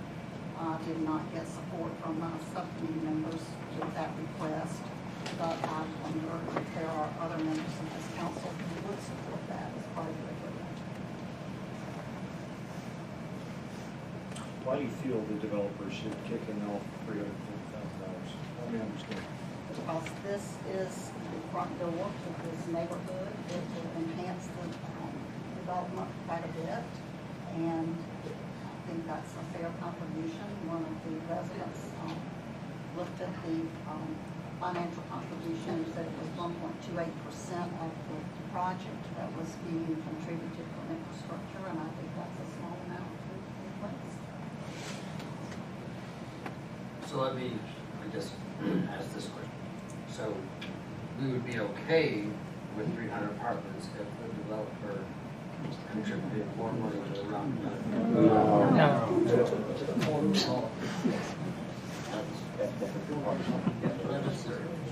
don't think my question is about that at all. Is to happen, we should put in a larger contribution to road improvements. Well, I certainly agree with Ms. Paxton. I think email to the subcommittee that I think I agree with her that they should pay the whole amount since it benefits them almost exclusively, which is driveway to their apartment complex. I don't think it benefits them exclusively. Yeah, traffic is already at a year and a half. What about that? Wait for me to call on. Billy? I don't think it benefits them exclusively. It benefits the town. It might be the neighborhood to their entrance to their development. Neighborhood, you said it right. Benefits everybody who goes through there. Benefits residents of three communities right there, Matthews, Stallings, and Weddington. So 300 apartments, 450 to 500 cars versus the, 7,000 that go through a day right there? So, more than that. So statements like that, I wish we could get back and work in the realm of facts. You know, this is a very complex and obviously emotional issue, but conspiracies and misinformation do nothing but drive, further emotion and lead us all in places we don't need to be. This is a decision that should be based on facts and facts alone. I'm getting a little tired. You're the only one that presented facts. I'll call on you. We called on you to speak, so I have the floor.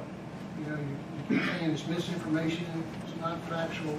It's benefiting their apartment complex exclusively. I mean, 100% of the people that live in that apartment complex will use the roundabout. I'm not going to use that roundabout. Nobody in Stallings or Shanmar, Emerald Lake, Fairhaven, Fairfield Plantation is going to use that roundabout. They might use it once a year. So they're the ones that are going to benefit from it. Certainly Chestnut. I'm not going to ask people in Chestnut and Weddington Courtyards and contribute more tax money to the roundabout, but that's what we're doing by paying $350,000. It's tax money. It's their tax money going to help pay for this roundabout, and they're going to benefit from it, but they don't want it. So that's my whole point. But like I said, I'm getting a little tired of you're one. Everything you say is factual. Everything you say is information. And everything I'm saying is not.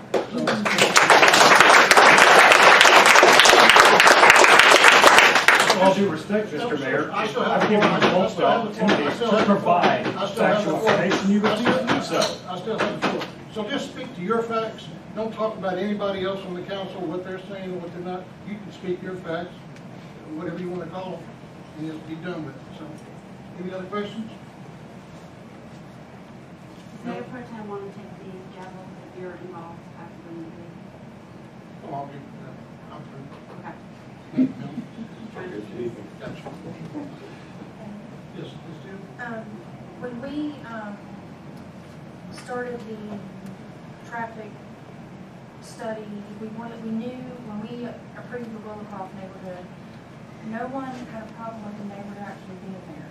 The main concern that we heard from the residents that attended those zoning meetings was traffic. So what we did then is started the ball to, we got our engineer involved and had him do a traffic study. Once that, we wanted a light at that intersection. Because no one cared about Willowcroft having more homes or impacted the traffic. They didn't like the traffic that was already there. And like you said earlier, it's not just Stallings residents. It's anybody that passes through that corridor for whatever reason, whether it's Matthews, Mecklenburg, Weddington, Waxhaw, anyone who's traveling in that area goes to that intersection, myself included, when I'm in that part of town.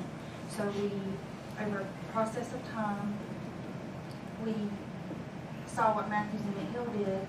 Squeaky wheel gets the oil, or the oil gets the wheel, whatever that expression is, you know what I mean. We contributed, we said, DOT, what will it take to get some type of improvement in this area? And I've always asked DOT, what's the number? Is it one person has to, is it one fatality? Is it 10?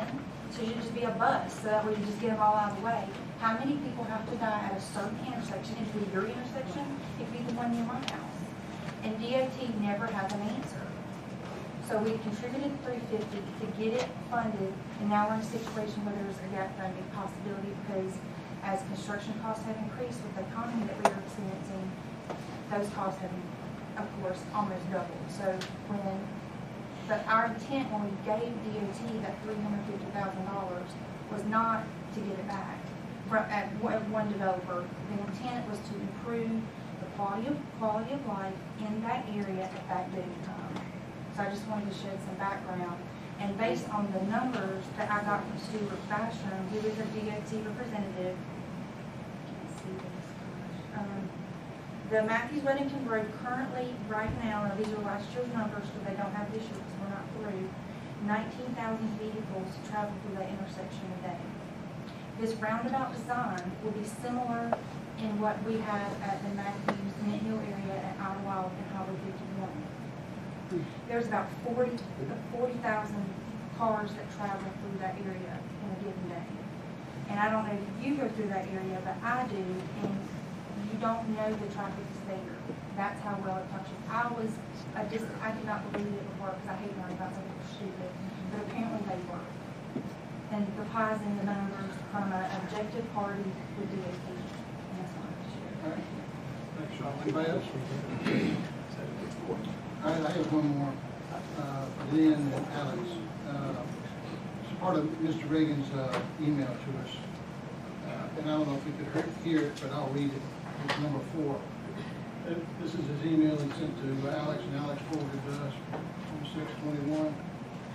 It says, in the audio of the 1/28/18 special town council meeting, Mr. Flo, the author of the Stallings Development Ordinance, he's the author, clearly states that 10.1-24B1 is intended to break up large multifamily developments and integrate them into a neighborhood setting.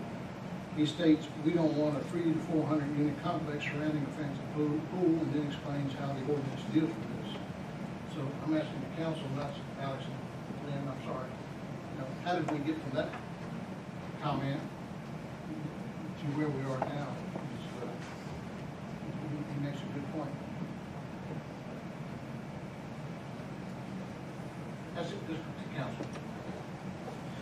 there for these meetings as well? I didn't ask these questions then.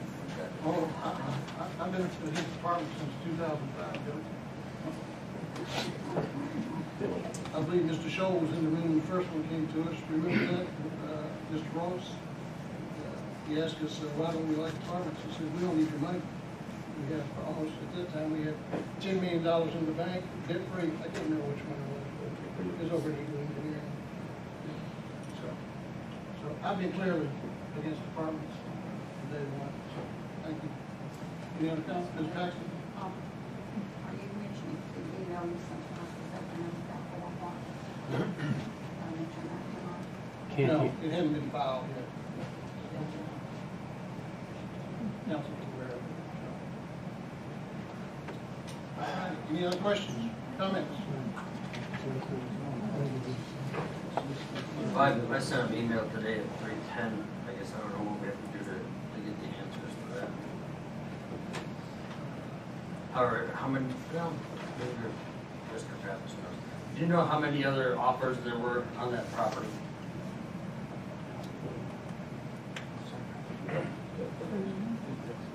Does it matter?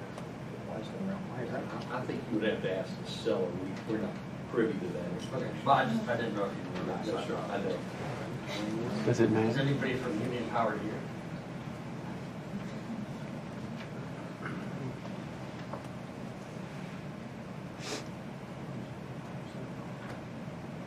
All right.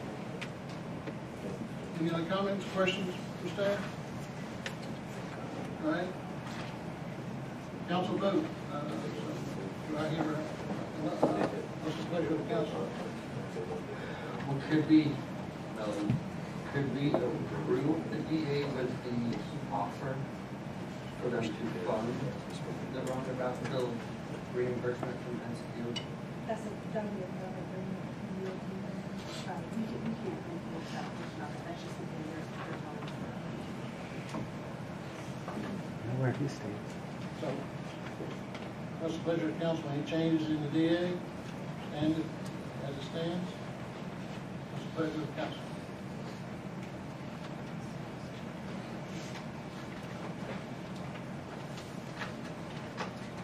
Mayor, with regard to all of the questions that still surround this project, council needs to take some additional time and not approve any kind of agreement like this. I know I'm probably standing alone with that opinion, but there's just still too many unknowns. There's still some legal questions that are outstanding, and I think it would not be a wise decision for us to approve this development this evening. Amen. Thank you for the comments, but is there a motion from the council? If I don't hear one, we'll just move on.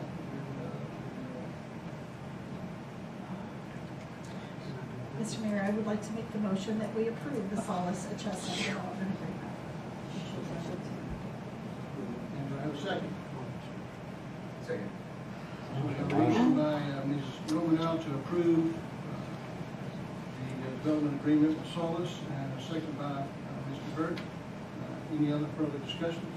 I would like to say something, please, before we take this vote. Oh, my God. I have been the subject of a lot of criticism and slanderous remarks that have been made. Just for your information, I had 3 emails from Solace. They were turned over probably within the last 2 weeks to our assistant town manager. Everything has to go through our attorney, so there is no violation of client-attorney privilege, which I'm sure you understand. But mine were turned over, and I had 3. There's no conspiracy here. This has been a process that has been worked on from the comprehensive land use plan to the UDO to the development agreements in the small area plans. This has been a work in progress for 3 years with this council. And I take offense at the maligning of my character. I live by very high standards. I know you don't understand, and I'm sorry that you don't, but we've had 3 years of training and working. I had somebody who was laughing at me one time when people were talking. I had my fingers in my ears. I wear hearing aids. I'm deaf. So I wear hearing aids. And when there's other noise around, all it does is magnify. So Mr. Reagan, when you were playing it, I was trying to keep all other noise out to hear the recording. I was not being disrespectful to you in any way. I would not do that. I'm a professional. I have served this town for 17 and a half years faithfully. And I don't sit up here tonight taking this decision easily or lightly, but I've had 3 years of training on these issues. And I'm going to say just a couple more things. Going back as early as September of 2016 on Chestnut next door have been pleas from our town regarding the comprehensive land use plan, open houses, opportunities for you to get involved if you are in opposition to this. I'm sorry you did not take those opportunities. You would have probably learned a lot, and you might feel differently tonight, but you didn't. I also had the president of our HOA who said, I did not reach out to you. That's also a lie. And I think that's where Mr. Martin is talking about that there's misrepresentation of information, because I did reach out on 2 different occasions, January and February of 2018 on Chestnut. And I'm going to read what I wrote to you, and I'm not going to leave out little parts that were left out in a letter to our mayor about this. The first one is January 27, 2018, I said, we were talking about the intersection at Chestnut Lane and Matthews Weddington Road, which has been a burr under my saddle since I've lived there for 12 years. It's unsafe. We basically begged NCDOT to put a light in and make intersection improvements to that intersection, and they refused. They came up, I guess, all they know is super streets and roundabouts. That's all that's in their vocabulary right now. This is what I said. I said, the intersection at Chestnut Lane and Matthews Weddington Road are in Union County and in the town of Stallings. The roundabout is completely funded by NCDOT, and they have fast-tracked it. That's what they told us in January of 2018. The town council would have preferred a light with improvements to the intersection, but NCDOT would not approve it. The land acquisition will not be a problem on the Weddington-Matthews side. The corners on Chestnut Lane will need to go through the land acquisition process. The hope is that it will be completed in the spring. Check out the agendas for the council meetings and join us when there is an issue that you are interested in. The second Monday of the month is when we take public comments at the beginning of the meeting. The fourth Monday is our work sessions, but we are flexible, as we were tonight, and willing to listen if you take the time to attend. We do listen to our residents. Join us sometime. That was January 27th of 2018, a year and a half ago. The second one I want to share with you comes from February 9th, same year, 2018. I said, somebody, a Marty Hunley, I don't know if she's in Creekside, I don't know what the neighborhood was there, said something about the UDO is a draft that's 414 pages. We read that draft. 414 pages. We have not taken this decision lightly. It has weighed on us. I said in answer to that, it is a very lengthy document that supports the comprehensive land use plan that the council recently adopted, as well as the small area plans for Idlewild 485 intersection, Stevens Mill Stalling Roads intersection, Independence and Stallings Roads intersection. We are presently working on a small area plan for Monroe Road, Stallings, Potter Roads intersection. At that time, we had not made a decision about Chestnut and Matthews Weddington. That's why it wasn't on that agenda. We encourage any and all residents to join us Monday night at 7 p.m. as a public hearing is held regarding the adoption of the Unified Development Ordinance document. After almost 2 years working through this process, we are tweaking some uses in the different zoning districts. We want to get it right. We have limited land left for development in the town and want to make sure it is the right development to take our town into the future and make sure we don't have to raise taxes. We have been determined that will not happen on our watch. Join us. See how your public servants are working hard for you and protecting your interests and property values. A few days later, on the 11th of February, someone else was commenting about a Cecilia Van Scoy and Curry place. Really difficult document to read and understand, she says. Seems that though that zoning is being changed without using the usual procedure. An acre or less near me, which is zoned according to Union County tax records, residential now will become multifamily residential transitional district with mixed density and allowing multifamily buildings.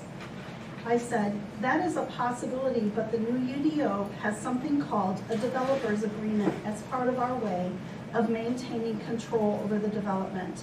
And I'm not sure if you caught what Mr. Reagan played for you, but he said, to Terwilliger Pappas, we did not conform to Terwilliger Pappas's small area plan. They conformed to our small area plan. Our vision, they conformed to us. We did not conform to them. While they may have had been looking at the small area plan, it was not according to what they wanted. It was what our consultants and we as a council. By the way, the small area plan for the Chestnut Matthews Weddington Road, I believe, was a unanimous vote from this council. Nobody sitting up here tonight voted against it. Just wanted you to know. I take offense when you are unkind to anybody sitting up here. If you disagree with us, that's fine. As I have told my council members, if I were the one that was voting against this, and my fellow council members as a majority voted for this, and I was the only one that didn't, I would leave this council chamber tonight and say, push my sleeves up and say, the vote has been taken, what can I do to help? How can I make this better for my town? This is my town. Whether my house is on the market or not, this is my town. I've lived here 24 years. I was involved in the annexation of my area up on Lawyers Road when they got annexed into the town. I haven't sat around in my home typing emails or in next door Chestnut and berating people because they don't agree with me. You should have been out saying, what can we do to help? We're here to serve you. I haven't heard from any of you. And that's not on me, because my phone number is on the website. I am in favor of this. I know you do not understand. I'm sorry you don't understand. But this has been a process of almost 3 years. All the sessions we've had, all the training we've had, we've sat through countless hours, read countless pages. We are unified on this. We all voted for this small area plan. Would I have liked to have seen some commercial with Terwilliger Pappas? Yes. Was I disappointed? Absolutely.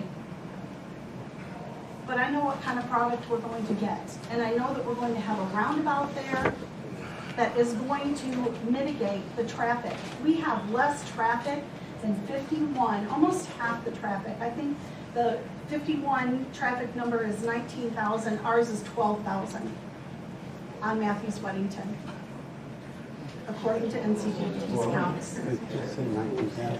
And we're putting the same roundabout. The design is essentially the same roundabout. It's gonna mitigate that traffic.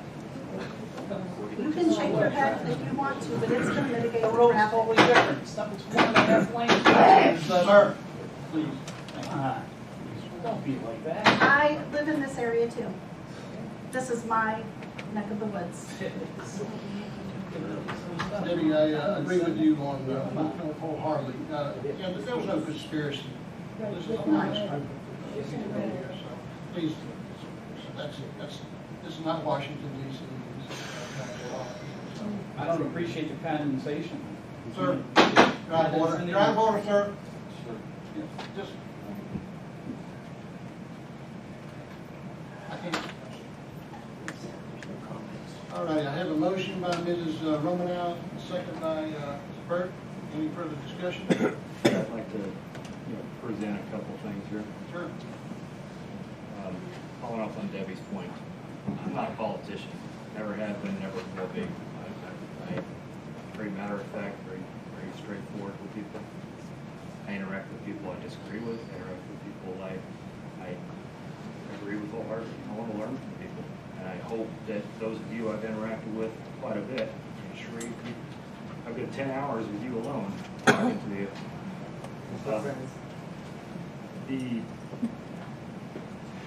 What you get out of me when I, speak up regarding some of these statements is because I want you guys to see the exact same thing that I'm operating on. That's why I post everything to my council Facebook site. So whether or not you agree with me, I want you to see where I'm coming from to at least understand my perspective, just like I want to understand yours. So I want to go through a couple things and explain the rationale why I'm making the decision I am. 9% of North Carolina residents live in apartments as of 2017. 122 people a day moving into the Charlotte metro region. Stallings population is right around 16,000, growing 1.5% annually. We've grown not quite 15% since 2010. We're the 16th fastest population growth in the Charlotte metro region. The apartment concerns. We've got for that corridor that you all live in, you're all concerned about. We've got 3 major multi-million-dollar traffic improvements coming between now and 2021, summer of 2021 to be clear. You've got the new interchange at 45 and Weddington Road. That's summer of 2021 when that's complete. It's already funded, it's already begun. They're going to begin construction sometime later this year on the actual interchange. NCDOT 6090. It's a roundabout at Matthews Weddington Road and Tilly Morris. That's the estimated completion of summer 2020. It's funded. That's going in approximately where that Union Day school went in with absolutely 0 traffic improvements and jacked up your lives. And incidentally, that was also reprioritized from a different development project that came to us in 2017 and 2018 at the same plot of land that they had a contingency before we even went down the paperwork route with anything. They had a contingency on that roundabout going in. NCDOT moved that roundabout down the road. You have NCDOT U6091. That's the roundabout on Matthews Weddington Road at Chestnut Lane. Completion estimate summer 2021. The developer has a very vested interest in that project completing because that's a front door. They can't sell any of their product or any of their product unless that's done. And there's no ifs, ands, and buts. There's no way around that. So there was concern over the additional traffic resulting from approximately 300 apartment units. Folks prefer single family. So I looked at ITE 10th edition trip generation.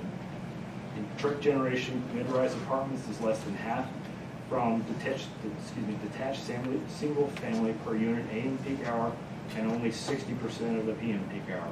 Single family detached is 0.99 trips per unit per PM peak hour and 0.76 trips per AM peak hour versus multi-family mid-rise 0.44 trips per unit per PM peak hour and 0.46 per AM peak hour. And mid-rise apartment is defined as having an elevator and having 3 to 9 floors.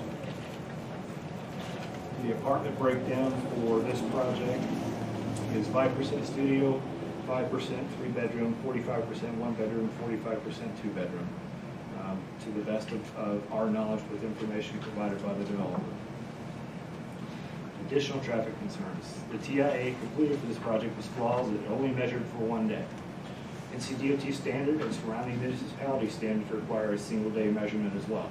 Stallings did nothing different there.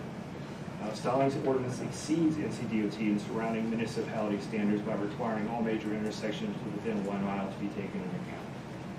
Measurement occurs by ordinance with the AM peak hour 6 a.m. to 9 a.m., PM peak 4 p.m. to 7 p.m. during a weekend while school is not in session and not in the week of or after a holiday. This excludes Mondays, Fridays, holidays, and school breaks. This is straight from the Town of Stallings traffic ordinance. The study was conducted on a day where attendance, the perception where attendance was off because it was the week before a major holiday. I contacted the 3 different schools in the vicinity. Antioch Elementary, 97% attendance. Socrates Academy was 96% attendance, and Union Day School was 95.7% that day. Department concerns, school impact. According to a Harvard study from the Joint Center for Housing Studies, on average 100 single-family owner-occupied houses include 51 school-aged children.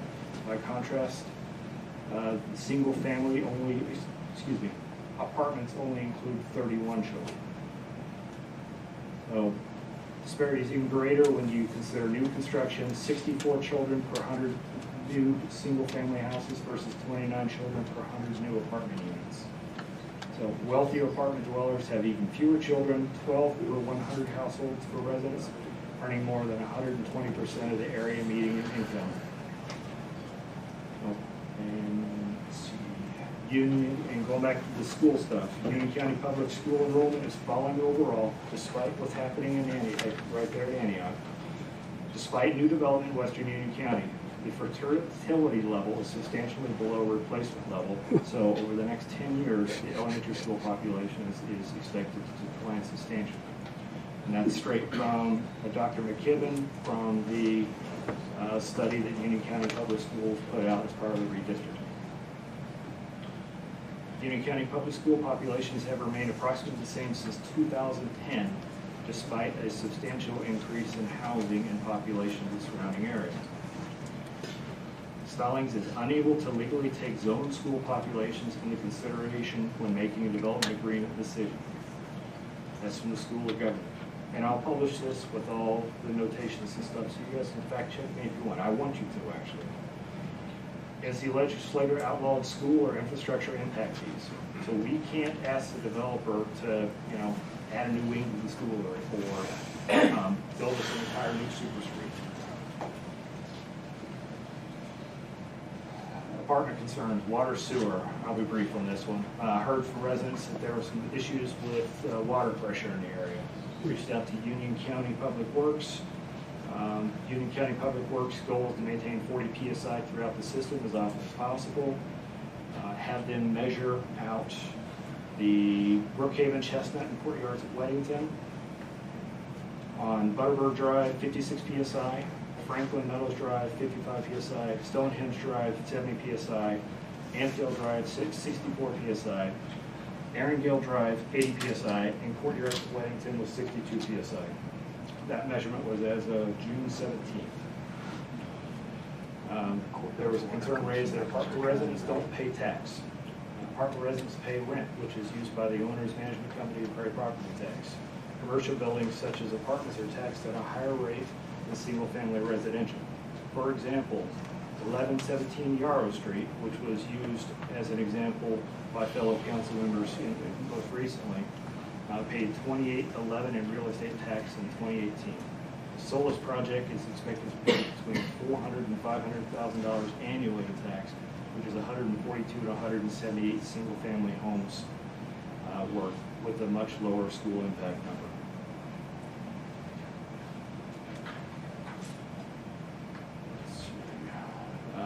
Apartment concerns, crime. And again, these are taken from, this is an MIT study and a Harvard study. Multiple studies performed regionally and nationwide concluded there's no discernible link between multifamily apartment complexes and increased crime when measured per unit. There is denser amounts of crime because there's more people living in a certain area. But if you measure per unit for residential unit, it's the same or less. Small, fewer than 5 building, market rate apartment complexes, subsidized apartment complexes, and dorms have either no effect on the vulnerability of properties within 2,000 feet or they reduce crime vulnerability. There was a concern raised about adjacent single-family residential property values. And the specific concern was apartments decrease the value of adjacent or nearby single-family residential property.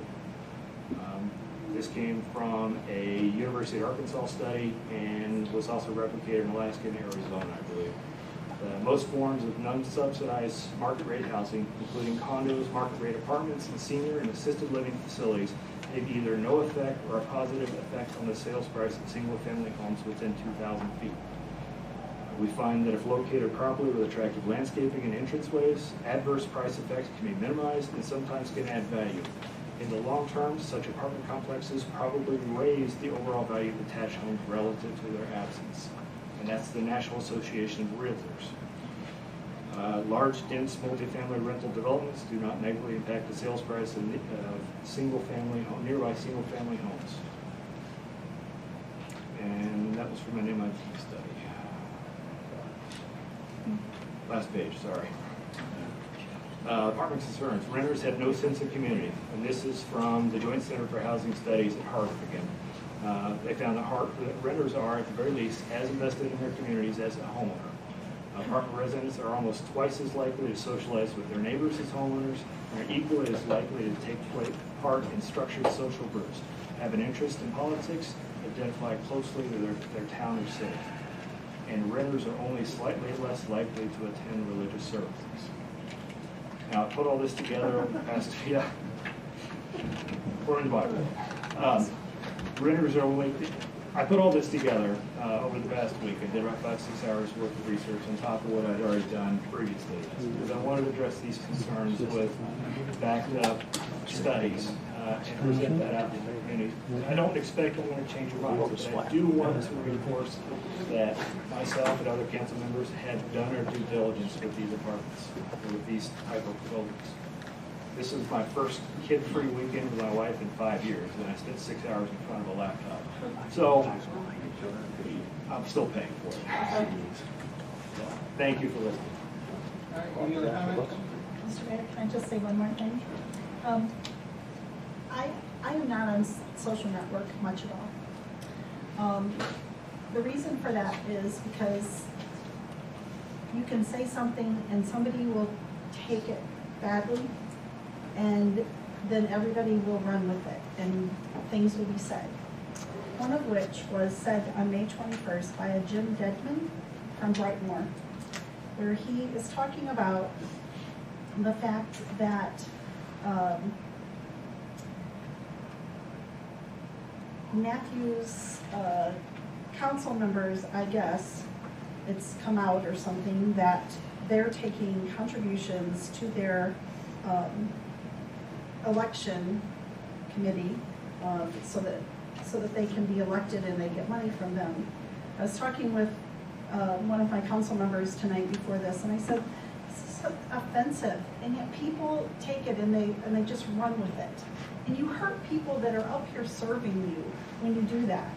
And he said, as mentioned prior, take a look at your official election contribution reports and see how many were made by developers. Well, I'm going to tell you right now, the last time I ran for election, I funded my election. John did the same. The first time I ran for election, you know who gave me money?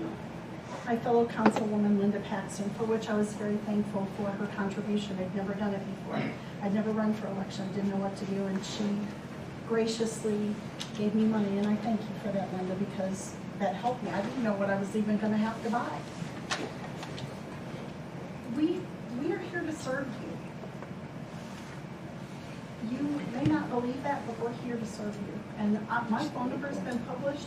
I tell people, call me. I prefer not to deal with social media because you cannot hear the heart of the person you're talking to. I guess I'm old-fashioned in that regard. My children will text me, and I'll be on the phone calling. Okay. What did you mean by that? I don't understand. Tell me what, so I can hear the voice. I did that with my parents for 35 years as a teacher. Anytime I would get an email from a parent, I was picking up a phone because I want them to hear my heart. And I want to hear their heart as well. Right. Any other comments? All right, I'll just wrap it up. As I stated on agenda item 6 and 7, Alex put out a memo. These are not his concerns, but they were concerns raised by us and the public. And I'm going to read those into the record. That's why I'm going to vote to deny this application. One, public notification requirements of whether the town's current standards are inclusive enough. These are concerns that we're going to address later on in the agenda. 2, the inability to deny a multifamily project without any commercial component. 3, concerns that mixed-use areas would become all apartments without commercial components. 4, the lack of community participation in the DA process. 5, the amount of time needed to process a DA doesn't make sense to require for smaller projects. 6, school impact information and how such information can be used in making zoning decisions. And 7, whether it is prudent to require DAs for all uses in zoning districts. So, with that, questions unanswered, I agree with Ms. Paxton. I would just deny the application tonight. But we have a motion to approve and a second to approve the development agreement. So, Ms. Nichols, would you do a roll call, please? Sure. Councilmember Paxton, how do you vote? Vote to deny. Councilmember Martin, how do you vote? Approve. Councilmember Romero, how do you vote? Approve. Councilmember Shaw, how do you vote? Approve. Councilmember Steele, how do you vote? Approve. Councilmember Burke. All right, that's 5-1. The project is approved. So thank y'all for coming out.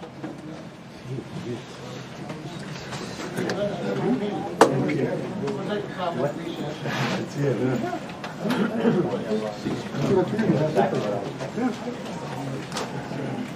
I'm offended by these statements.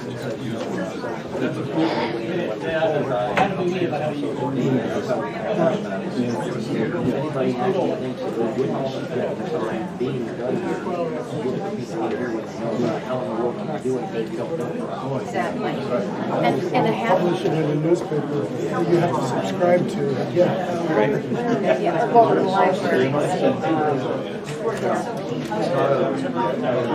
No, it is a strong effort.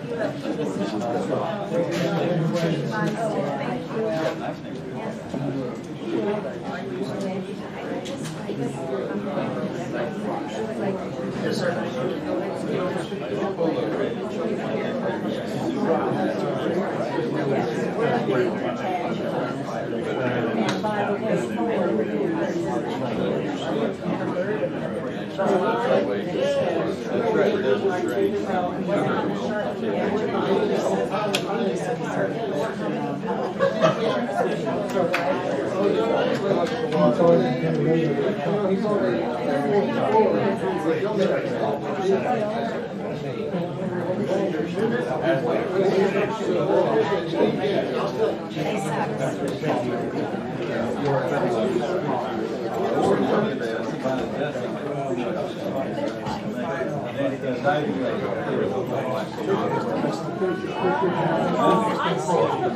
I know, that's the problem, everybody sees.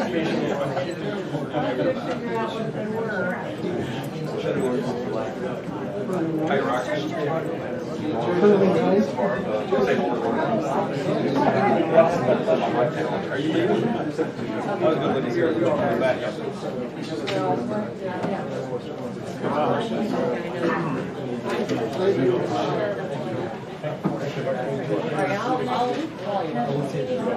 Good job.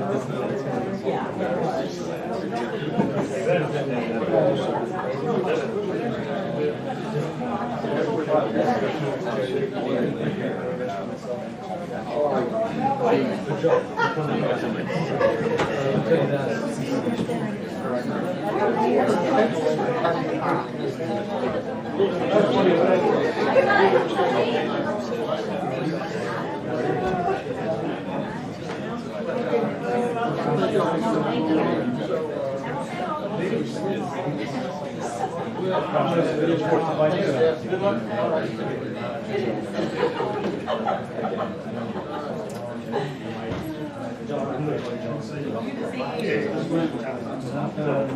I don't agree with you, but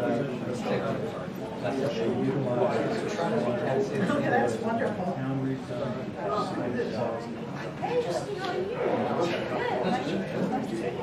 I will say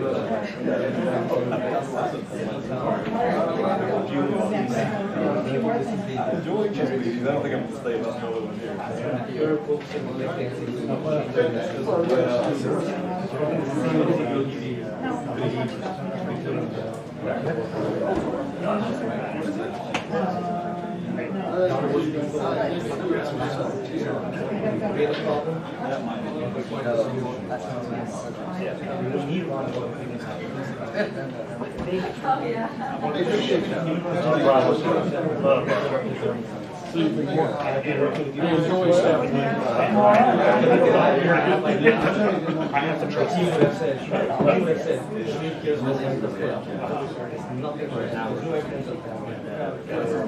Like I say, going forward, I asked the staff to change the policy, so if it's taken. There's a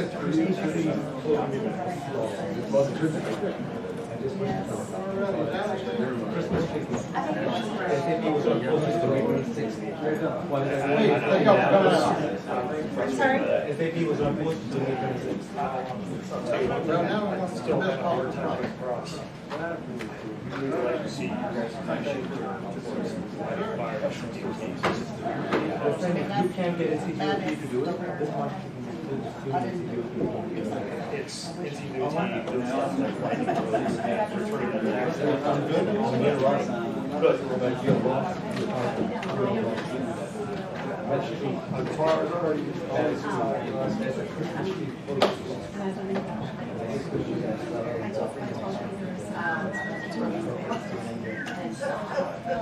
I can tell you, we follow all the students. I see this. But I would not vote for this as part of the field, despite what others may say.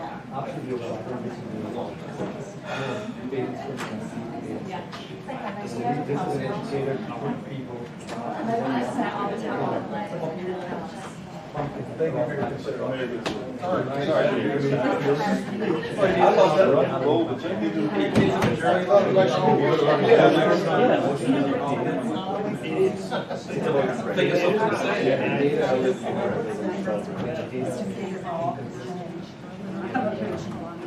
Do you feel this data is more flawed than any other? Yeah, it should be great.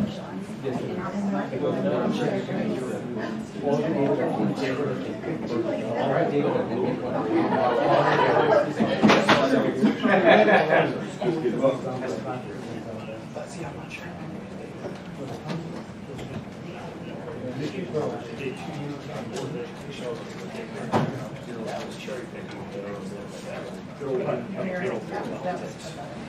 So I think when I talk about this information, this is a lot. So, and I catch that from those things.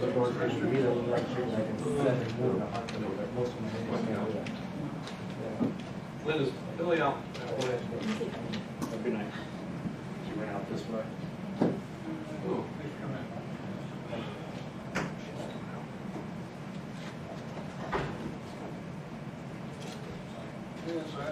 Those are the paper towels.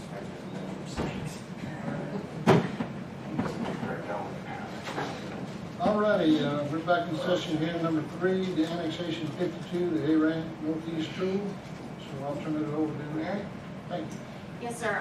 In your packet, I simply need to present the council with the certificate of sufficiency. That's one of the steps in the process of the annexation. This is the annexation, if you recall, that the council requested happen with the ARAN Northeast Tool rezoning. So in your packet, I am presenting you with a certificate of sufficiency and asking you to adopt the resolution which fixes the public hearing date on this annexation to our next regularly scheduled meeting, which will be July the 8th. All right, can I get a motion to approve the resolution fixing the date of the public hearing on question of annexation pursuant to North Carolina General Statute 168-31? So moved. Motion by Mr. Scholl, second by Ms. Romanow. All in favor? Ms. Unanimous. Thank you. All righty, Colleen, open burning ordinance amendment. Yes, sir. Thank you.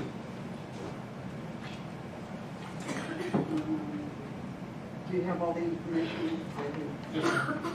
I'm requesting the ordinance be changed to prohibit open burning in the town with permissible open burning of land clearing for right-of-way maintenance, and then campfires used solely for outdoor cooking and other recreational purposes, as stated. So you're asking for trash open burning nowhere in that? Correct, sir. Yes. We pay, God Bless USA, to pick up limbs, branches, stumps of a certain size. We're doing that already, and there's not enough land where the residents are right now. We have people burning 25 feet from their house. It's just not acceptable. Well, that's against the ordinance. It is, sir, yes. So I'm driving through and making sure that they stop, and we're measuring. I have a measure stick that I go out and measure with and show them that there's no way possible they can even burn in their yard. We're coming to the point where there's not many places where you can even burn in your yard. Maybe out at Gold Crest and at Gold Dust in that area, but The Golden Acres, so that's what I'm concerned about. We still have residents in Stallings that have multiple acres of land that they burn on. Golden Acres is one of the neighborhoods that do it. but they also get paid pickup. So, it's sort of like we're trying to legislate the pig ordinance, and we're trying to do it everywhere. Just one size fit all, I guess. Well, we have more with less than we have more that has acreage. Well, certainly, there's no doubt about that. I just can't support somewhere with 100% ban open burning, taking away somebody's rights to burn their trash or their shrubbery. If they're complying with the law. But when we set this up, what is it, 100 feet? Yes, sir. Yeah, 100 feet. So maybe we need to increase 100 feet. That's up to all of you. Yeah, so I wouldn't support something though, if we ban all burning within Stallings. Colleen, my memory's shot today. They get shot all the time, I don't know. What's the ordinance call for now? And what do you, I see what you're asking for. What was it, or is it now? The open burning, it's prohibited open burning. The open burning of yard waste within 100 feet of any structure within the corporate limits of the town is prohibited. So you have A is the same, B is what's being reworked, right? Yes, sir. So B doesn't have. Well, I'm sorry, number 2 is, so the definition A and B. And number 2, excuse me, is the open burning of yard waste prohibited, and then number 3 is the permissible open burning, so what we would allow to be burned. All right, I see it. Second page. All right, so A, well, on page, the memo portion, that's easier to read now. B changes, but B doesn't have any distance from a building in it, does it? On B, no. Because it always. Campfires, I think you're reading the campfires and fires used solely for cooking, outdoor recreation. No, there isn't. There one to be added. No, I don't want to. Okay. Well, I don't think I want to, but it's kind of, I've seen some campfires turn into bonfires. What's the difference? Too. Right. I mean, I think we're getting into something that I'm not really ready to change it yet. Well, that's all up to you as a council. I'm presenting this. Is there a way to say that no burning of the trash? That's already. Well, it's already, The fire I went to the other day in Spring Hill was 25 feet from the back of the house. They were burning other than yard waste. See, that would have been, that's a problem Yes, it is. no matter what they're burning. Ones that I've seen burn yard waste in a burning barrel. It was also 25 feet from a house, and it started a play structure on fire. Luckily, the house didn't start on fire, but the vinyl siding was pretty melted. So it almost sounds like it's an education problem that these folks are not, whether it's yard waste or firewood for a bonfire, they're burning it too close to their houses, and they need to be educated that that's stupid. I mean, Well, it is, even the 100 feet ones, they're burning other than, even the ones doing 100 feet are burning other than yard waste. I was gonna say it, David, but you're right. Jesse Helm said you can't legislate stupid. And I'm just presenting this. It's all up to you as a council. Could we do something that fines them if they are too close? Yeah, what do you do when you find it? I mean, You find could those you- 25-foot, what happens? They go through the citation process, the same civil So, penalties, the okay. same civil penalties that are here listed. So they do get a warning. The second offense, it's automatically a $200, and then the third offense is $500. You know, when you put 100 feet, that's 35 yards. I mean, people's houses, 35 yards to the next lot in a neighborhood. So 100 feet is probably enough. I just want to ask, does this include, fire pits are pretty popular now. Well, they're. You're not talking about excluding them. No, and that's. Working in more, is that in, covered under that? Campfires and fires, that's would be the fire pit, a campfire or a fire. So how often, I think you gave us some data, how often are you getting called to these violations? On an average right now, at least 2 to 3 times a week. Really? Even in the summer? Yes. Last week I was at one, and I was getting a call from one of the police department to come to another one. Colleen, since you started, have you seen these incidents increase in the I did when Mr. Gaines was here, there was only one open burning cited, but he was only here. few hours a week?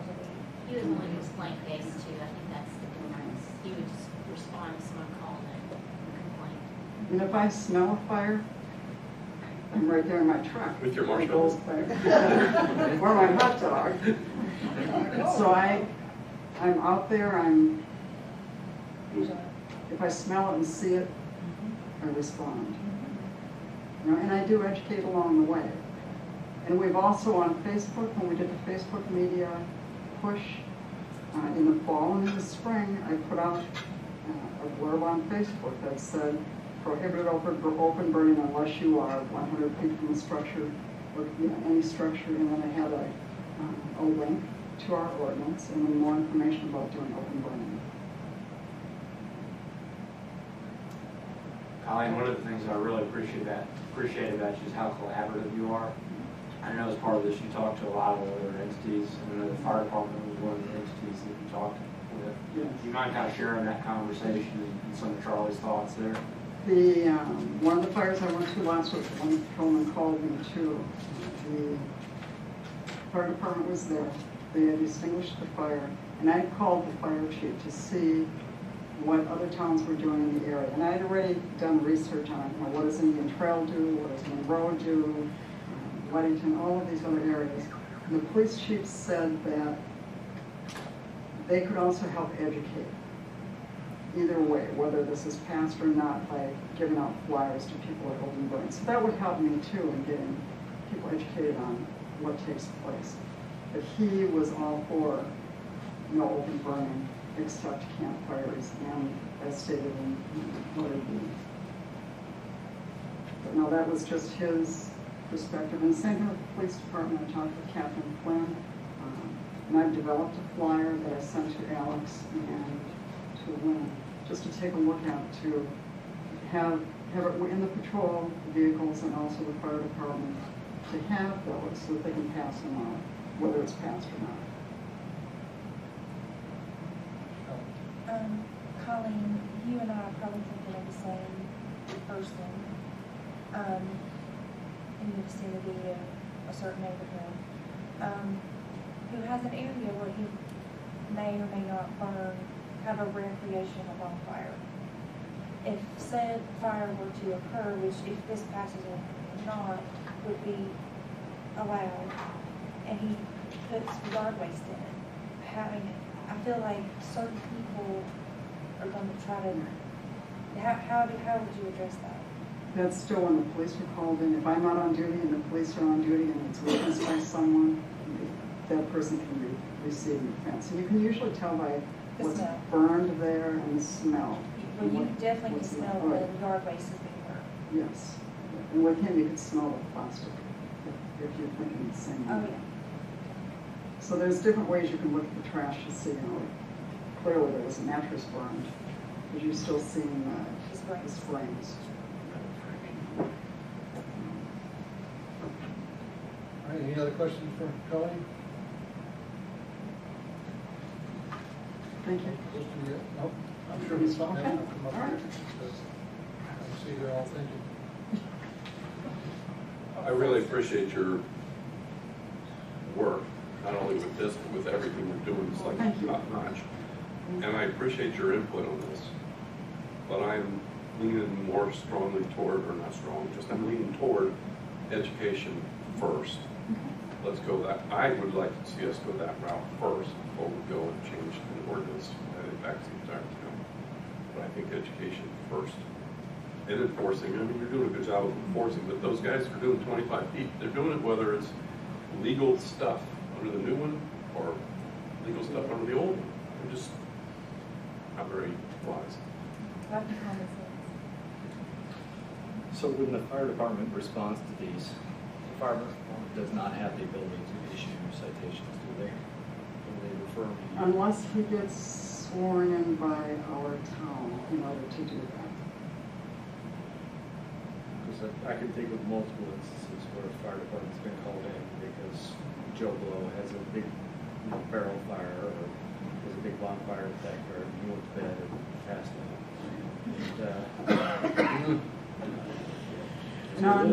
The fire department and the police department, when they do citate or when they do things when I'm off duty, they let me know, and then I send a letter out to the resident to say, this is what our open burning rules are, this is your warning.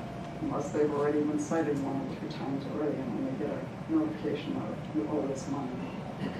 Might be worth the social media blitz, especially in some of the older neighborhoods.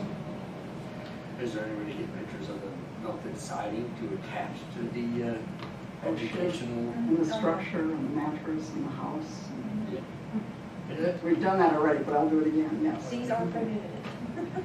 Well, what about this? What about this based on what David said? We use social media, let the town blast out what we're considering, and then in our next newsletter, I know the one just came out, but in the next newsletter, put what we're proposing, see if we can get some feedback. That'll be the fall, leaf ready. Would be high. Yeah. So what do y'all think? Fine with it. All right. So that's what we'll do now. If y'all could put together something that's email blast or social media. Just kind of the town's considering banning yard waste burning, kind of what do you think? Right. Because of these issues, mattresses and whatnot. But at the same time, educate them as to what. Yes, I'll send out another, I'll send out the same thing we sent out twice already. I'll just keep, and that's on my spring and my fall push anyway, when we do social media. And then in the fall, Aaron, your team put together the newsletter. All right. Thank you, Colleen. Thank you, Council. Thank you. All right, next up is the balanced scorecard for Alex.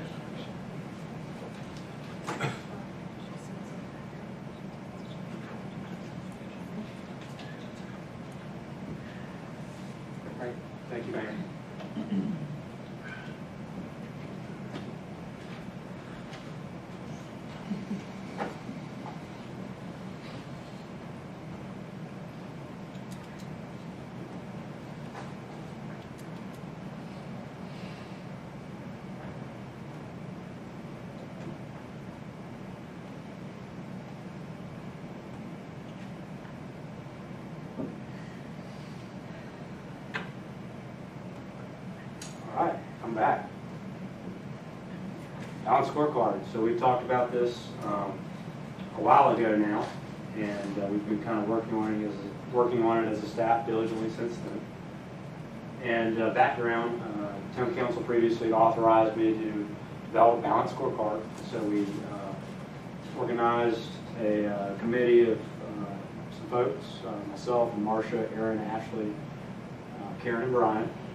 And we researched balanced scorecards, how other jurisdictions have done them. Made a site visit to Hillsborough, which was really a pioneer, at least in North Carolina, in adapting the balanced scorecard model to the smaller municipality context, and drafted some policies.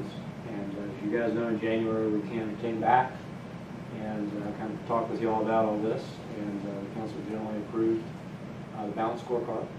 So following that, in February, the council approved its annual priorities, which is obviously directly tied in to the balanced scorecard, and also approved the balanced scorecard objectives subsequently.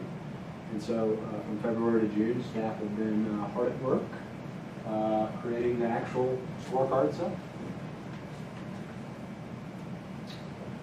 So do you want me to kind of go through the background of balanced scorecard, or would you prefer me to just kind of show it to you now? Show it to us. Show it to you, okay. You've done a good job already doing that. Great, appreciate that feedback. I will send this out to everybody. I believe this was sent out in an email before. But quite a number of measures, and I don't want, I assume y'all don't want me to go through every one, but I did pick out maybe one that from each department maybe to show y'all that might be of interest to you. So if that's okay, maybe just kind of go through them and show you one from each department. All right, sure. So kind of zooming in here real quick.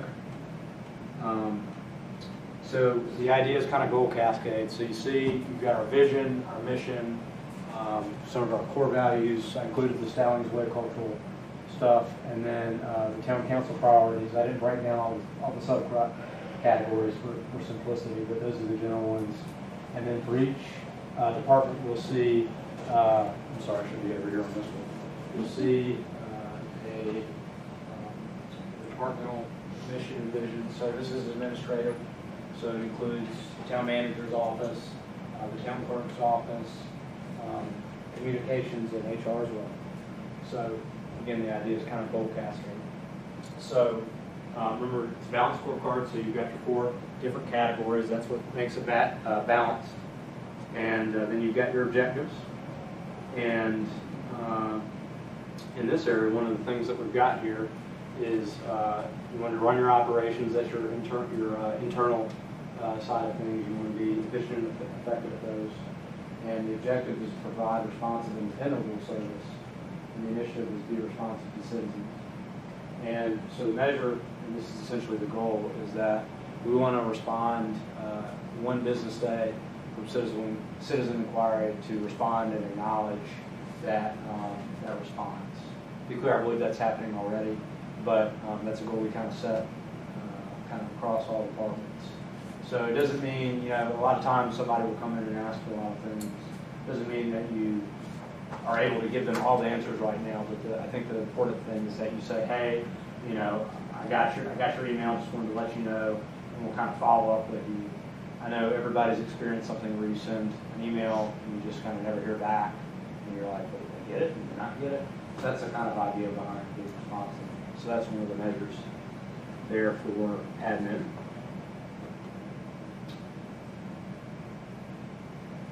Let's go to engineering.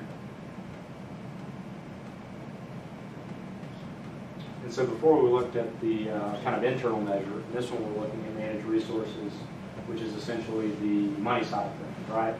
You can focus all you want on internal and external things and your customers, but at the end of the day, we've got to be fiscally responsible, right? We can't promise all these things and do all these things.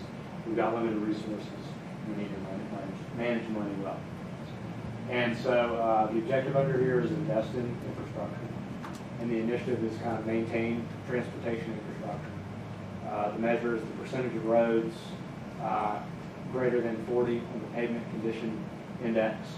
And remember that 40, that's the level that the Army Corps of Engineers standard that we apply to our roads, that's failing to below. It doesn't mean the road's going to fall apart, but it's like green light, yellow light, red light. So the 40 is kind of the red light.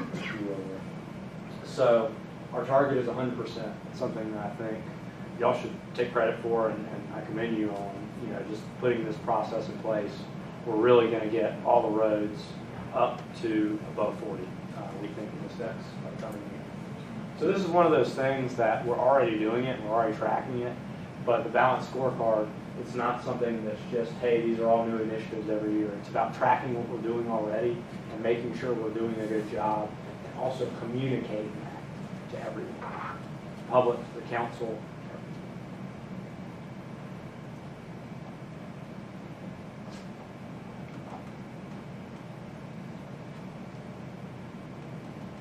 So finance, objective, develop a long-term financial plans, develop and maintain a 5-year financial forecast and CMIIP, right? That's one of the direct objectives, priorities, I guess I should say, that the council set under fiscal responsibility, really doing that kind of 5-year capital plan. We've got something to really kind of develop that out. And we kind of took the first step in doing that. Really credit to Marcia. She's watching at home. Great job, Marcia. I hope you're not watching. But really kind of developing out that procedure and kind of working with the council to develop something that is a plan and really kind of flesh that out. Parks and Recreation. So develop the know-how. This is, you've got your money perspective, you've got your internal, external, and then you've got your develop know-how. This is kind of the people perspective. And so one of the objectives that Parks and Rec wanted to take a look at was support the development of citizen volunteers. Because we've got a small staff within Parks and Rec. They do a lot of great work, but there has to be volunteers to kind of supplement that. I believe we talked about that during budgeting a little bit. And so the initiative is to develop a core group of volunteers. The measure is the number of new volunteers, and the target is 10. That's what Ashley and her team has set. So you can see already, you're starting to see an action plan of how we're going to get that. And one of the first things they're going to do is relaunch the Park Ambassador program to try to get to that number of 10 new volunteers for the Parks and Rec. They'll stop me if I'm going too fast or not making sense. Okay, within the planning department, one of the things that I wanted to look at was obviously enhance economic vibrancy, right? It's one of the reasons you have planning, right? And so the initiative is create opportunities for public-private partnerships. I believe that's in relation to a specific goal that the council set in regards to public-private partnerships. And so the measure is establish criteria for a partnership, create an RFQ, and choose a developer. That's a lot of steps, but I think the first step is kind of create an RFQ for a specific area and bring it to council. I believe that was the measure. And Lynn has been really great in her team and really embracing the challenge on that. So I want to kind of commend them for that. Police. So one of the things that Minor and his team came up with under managed resources as an objective to deliver services efficiently.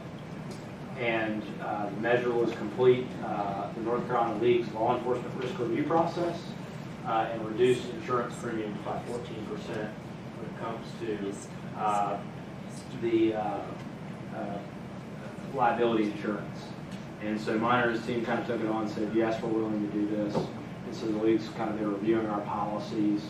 And our goal, I think the timeline goal for that is July the 31st.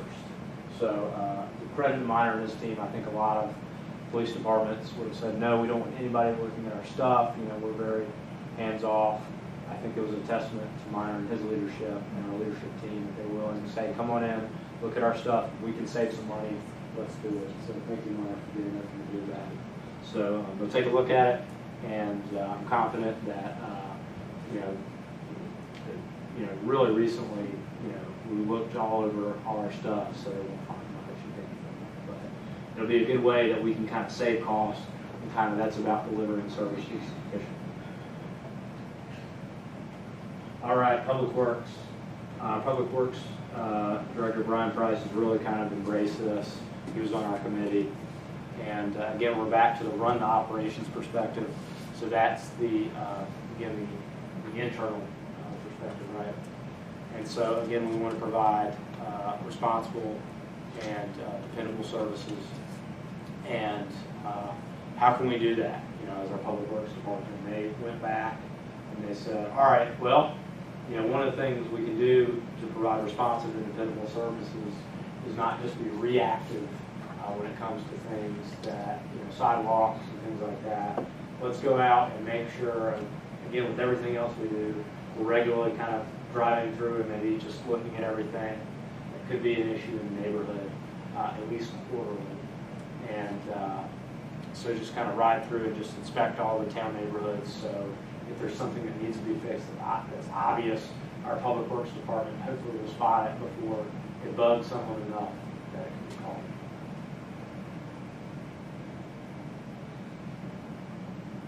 And that is kind of it on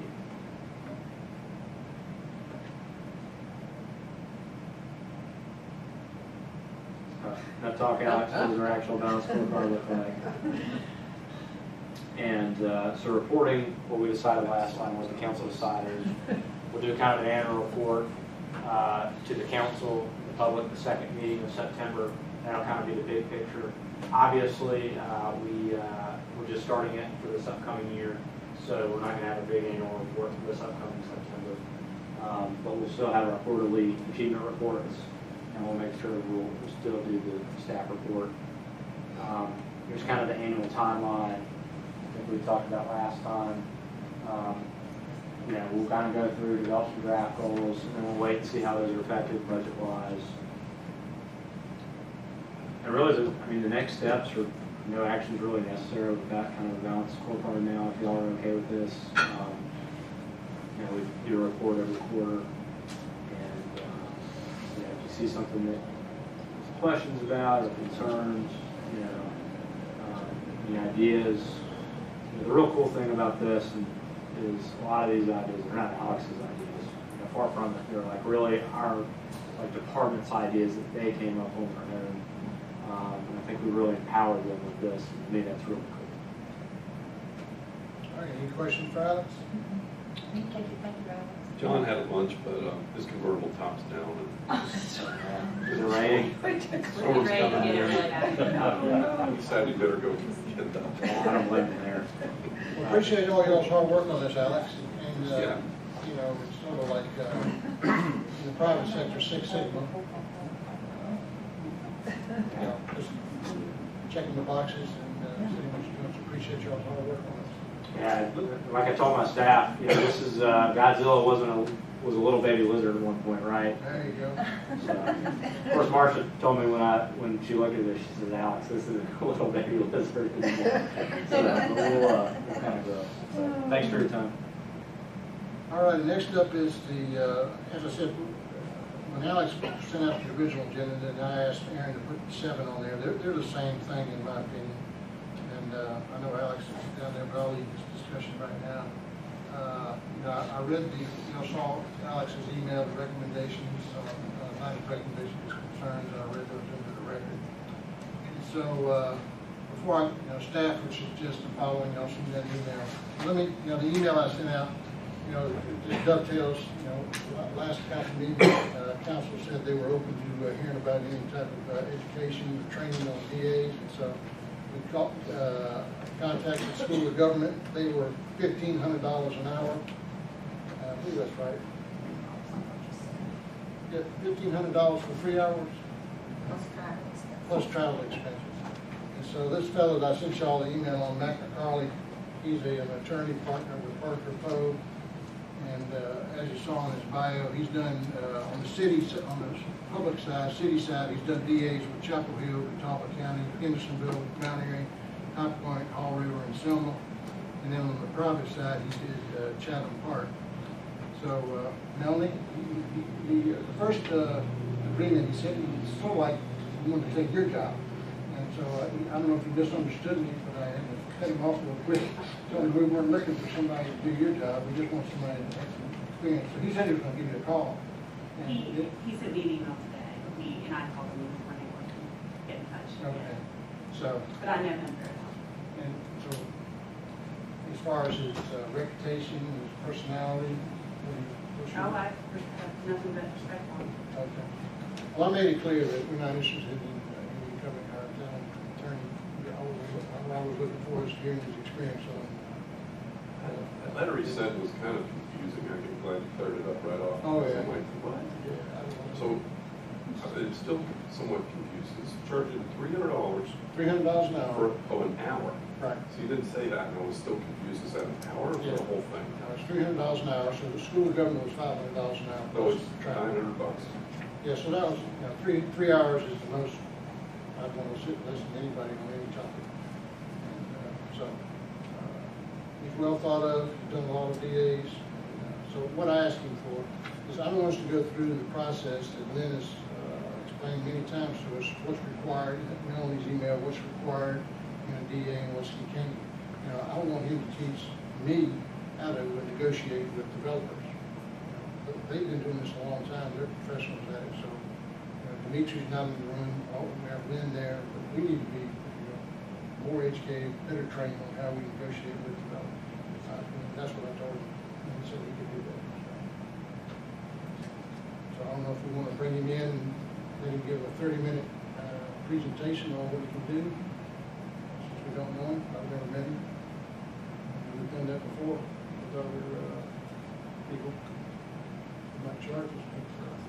Probably charges to come do that. So any questions for me? So it's one session, One session, that's all. $300 an hour. That's clarified that he's not doing any more than that. Right. Okay.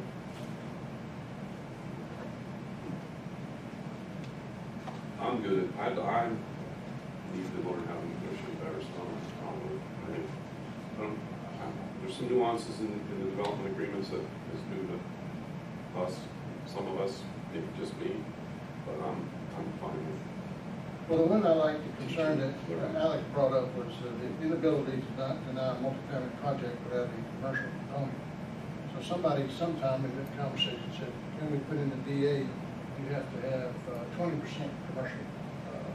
You can't put that in the development agreement, but we've had a number of conversations, Alex, Lynn and I, about changing the ordinance and making, you can make multi-family conditional rezoning, and then you can come up with any conditions you want.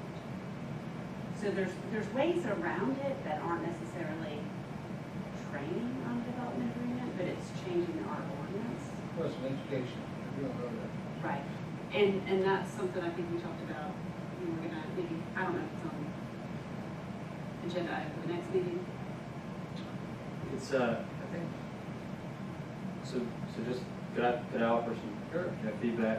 Because, in listening to the kind of just conversation over the past couple of months, Lynn and I have talked a lot about this one with Melanie, Erin, she gets sucked in.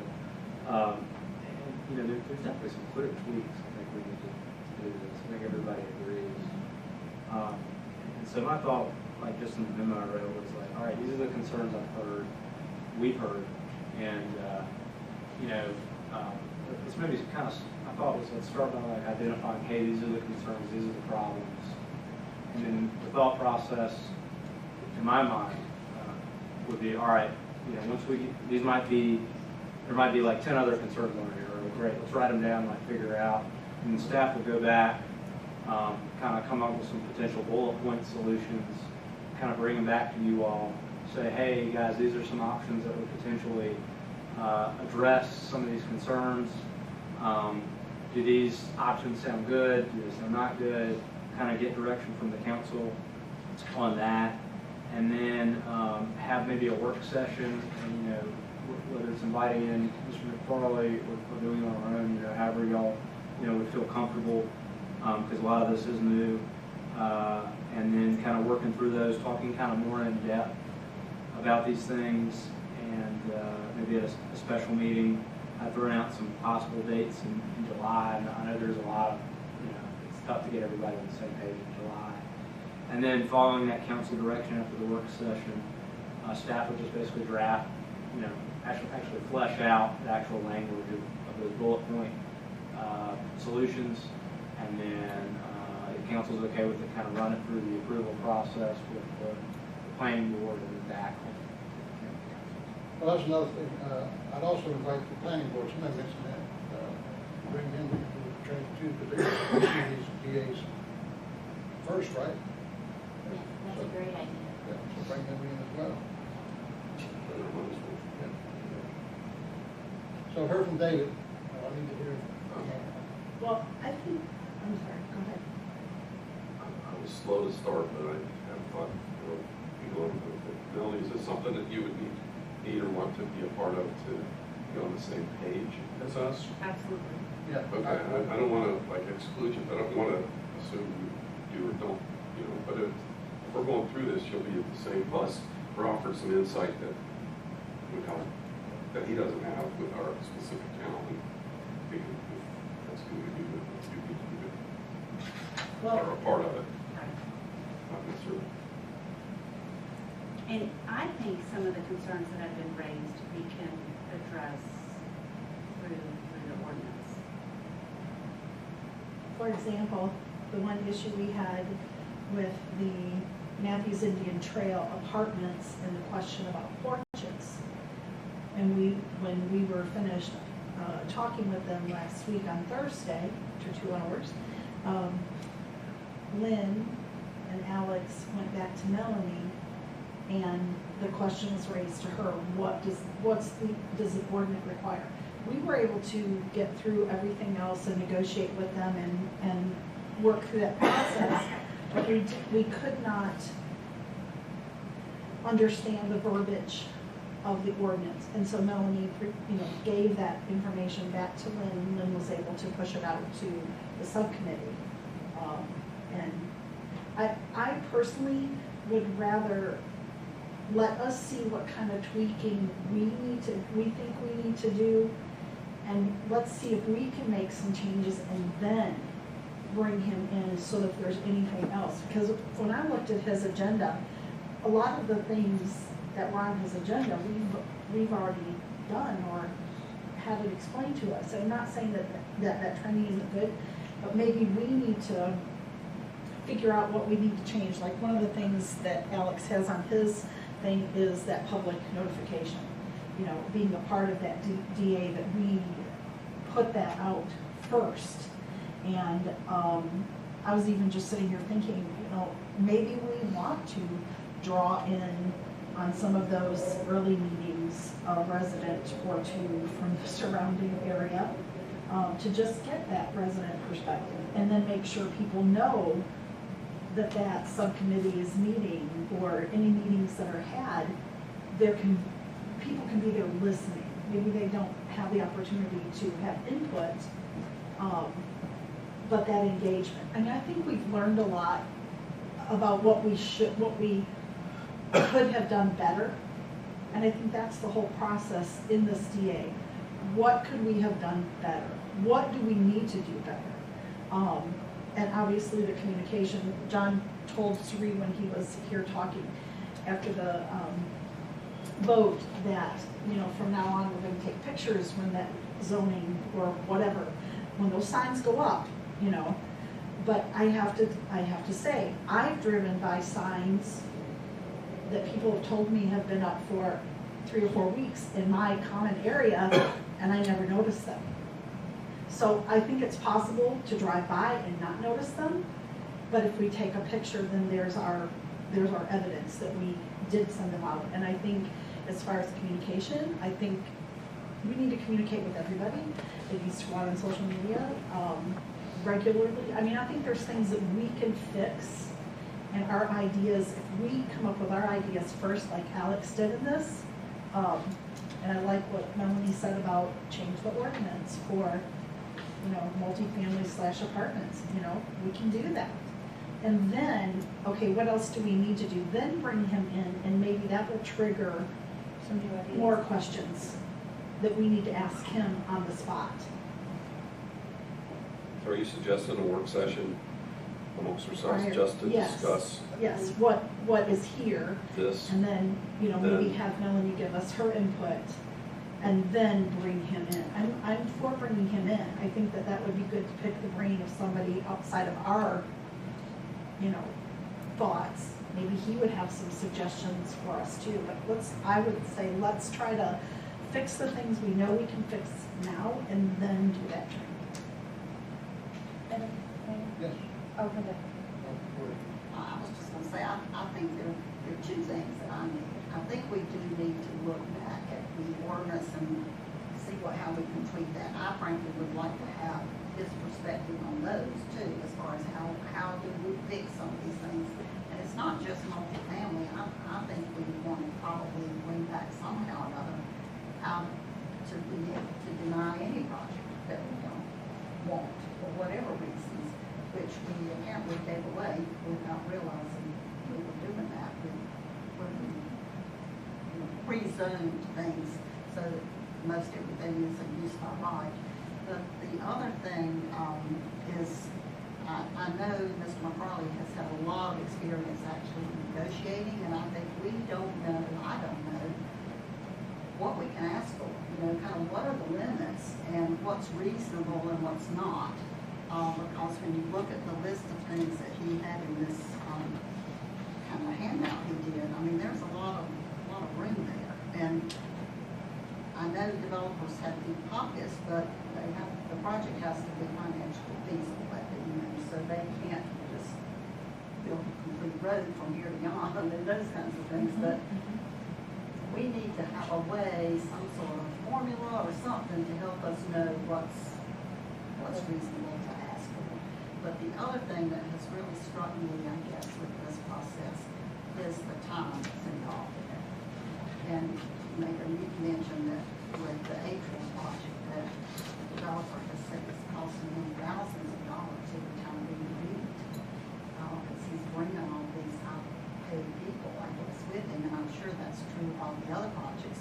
We're taking lots of time with our staff, we're taking lots of our own time. I'd never imagined I'd be spending so much time in developer agreements, in subcommittee meetings that go on for 3 and 4 hours, and usually more than one meeting. So I think we need to find a way to do this more efficiently, and maybe we don't want to do it for every project, because right now it's like we pretty much are doing that.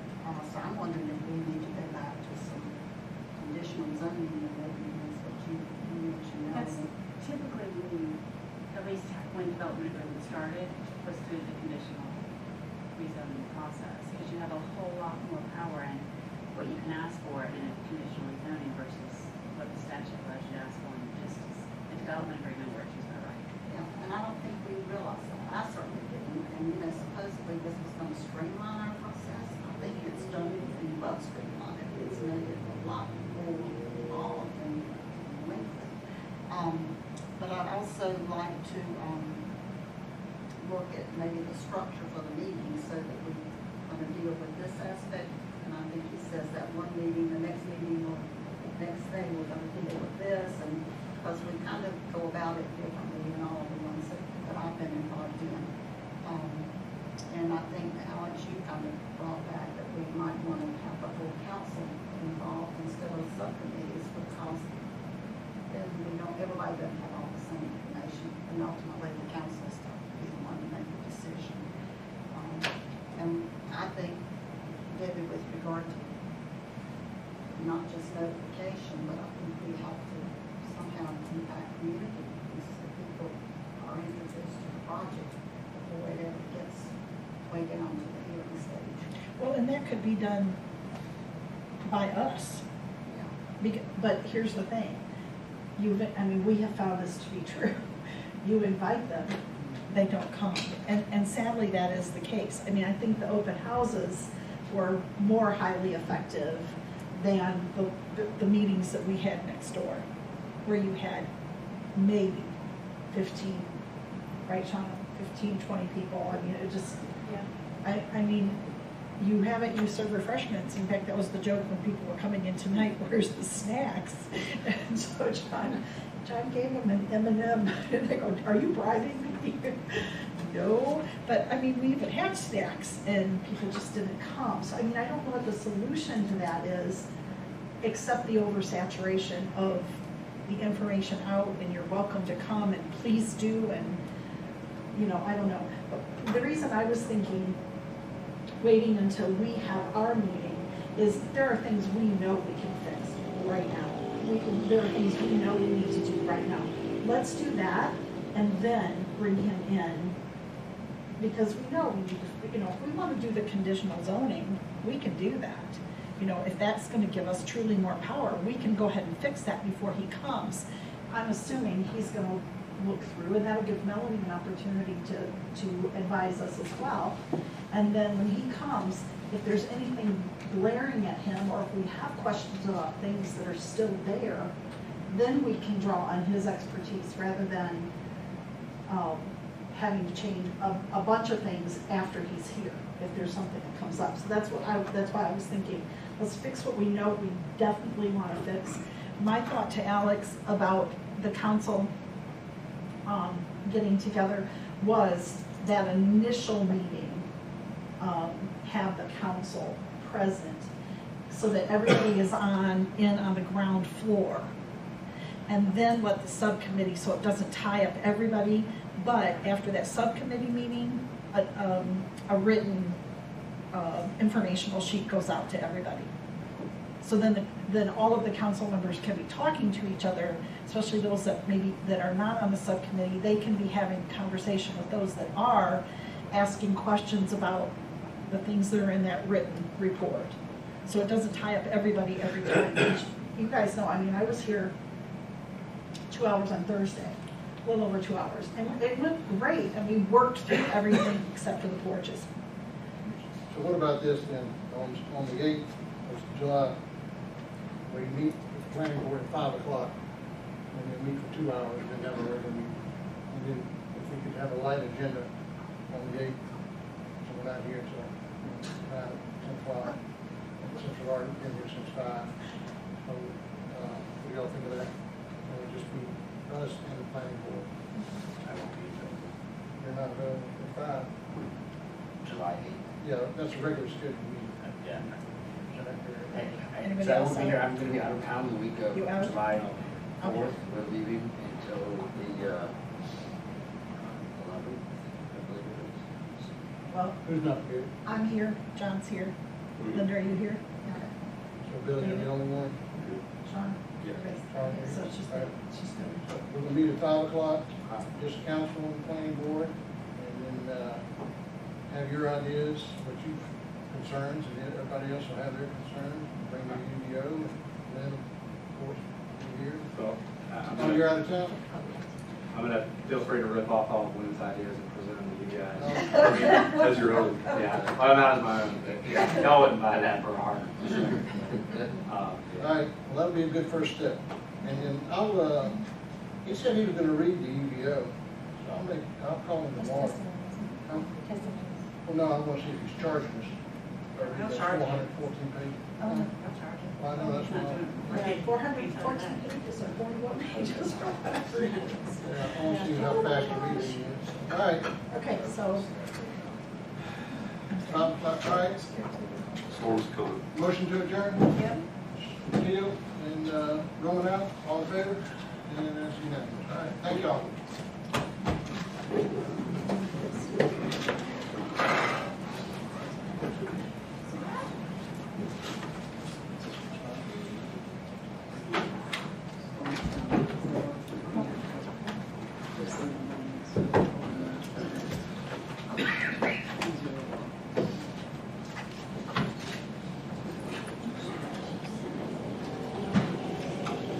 Yes, ma'am.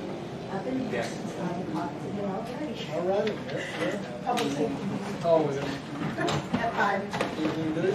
Because, So we talked about the park, you know, how we haven't really think about Privet Park, because we want to see what the neighbors want to do, and then told the chief we want to make sure that we're going to do something that's just going to create another problem for them.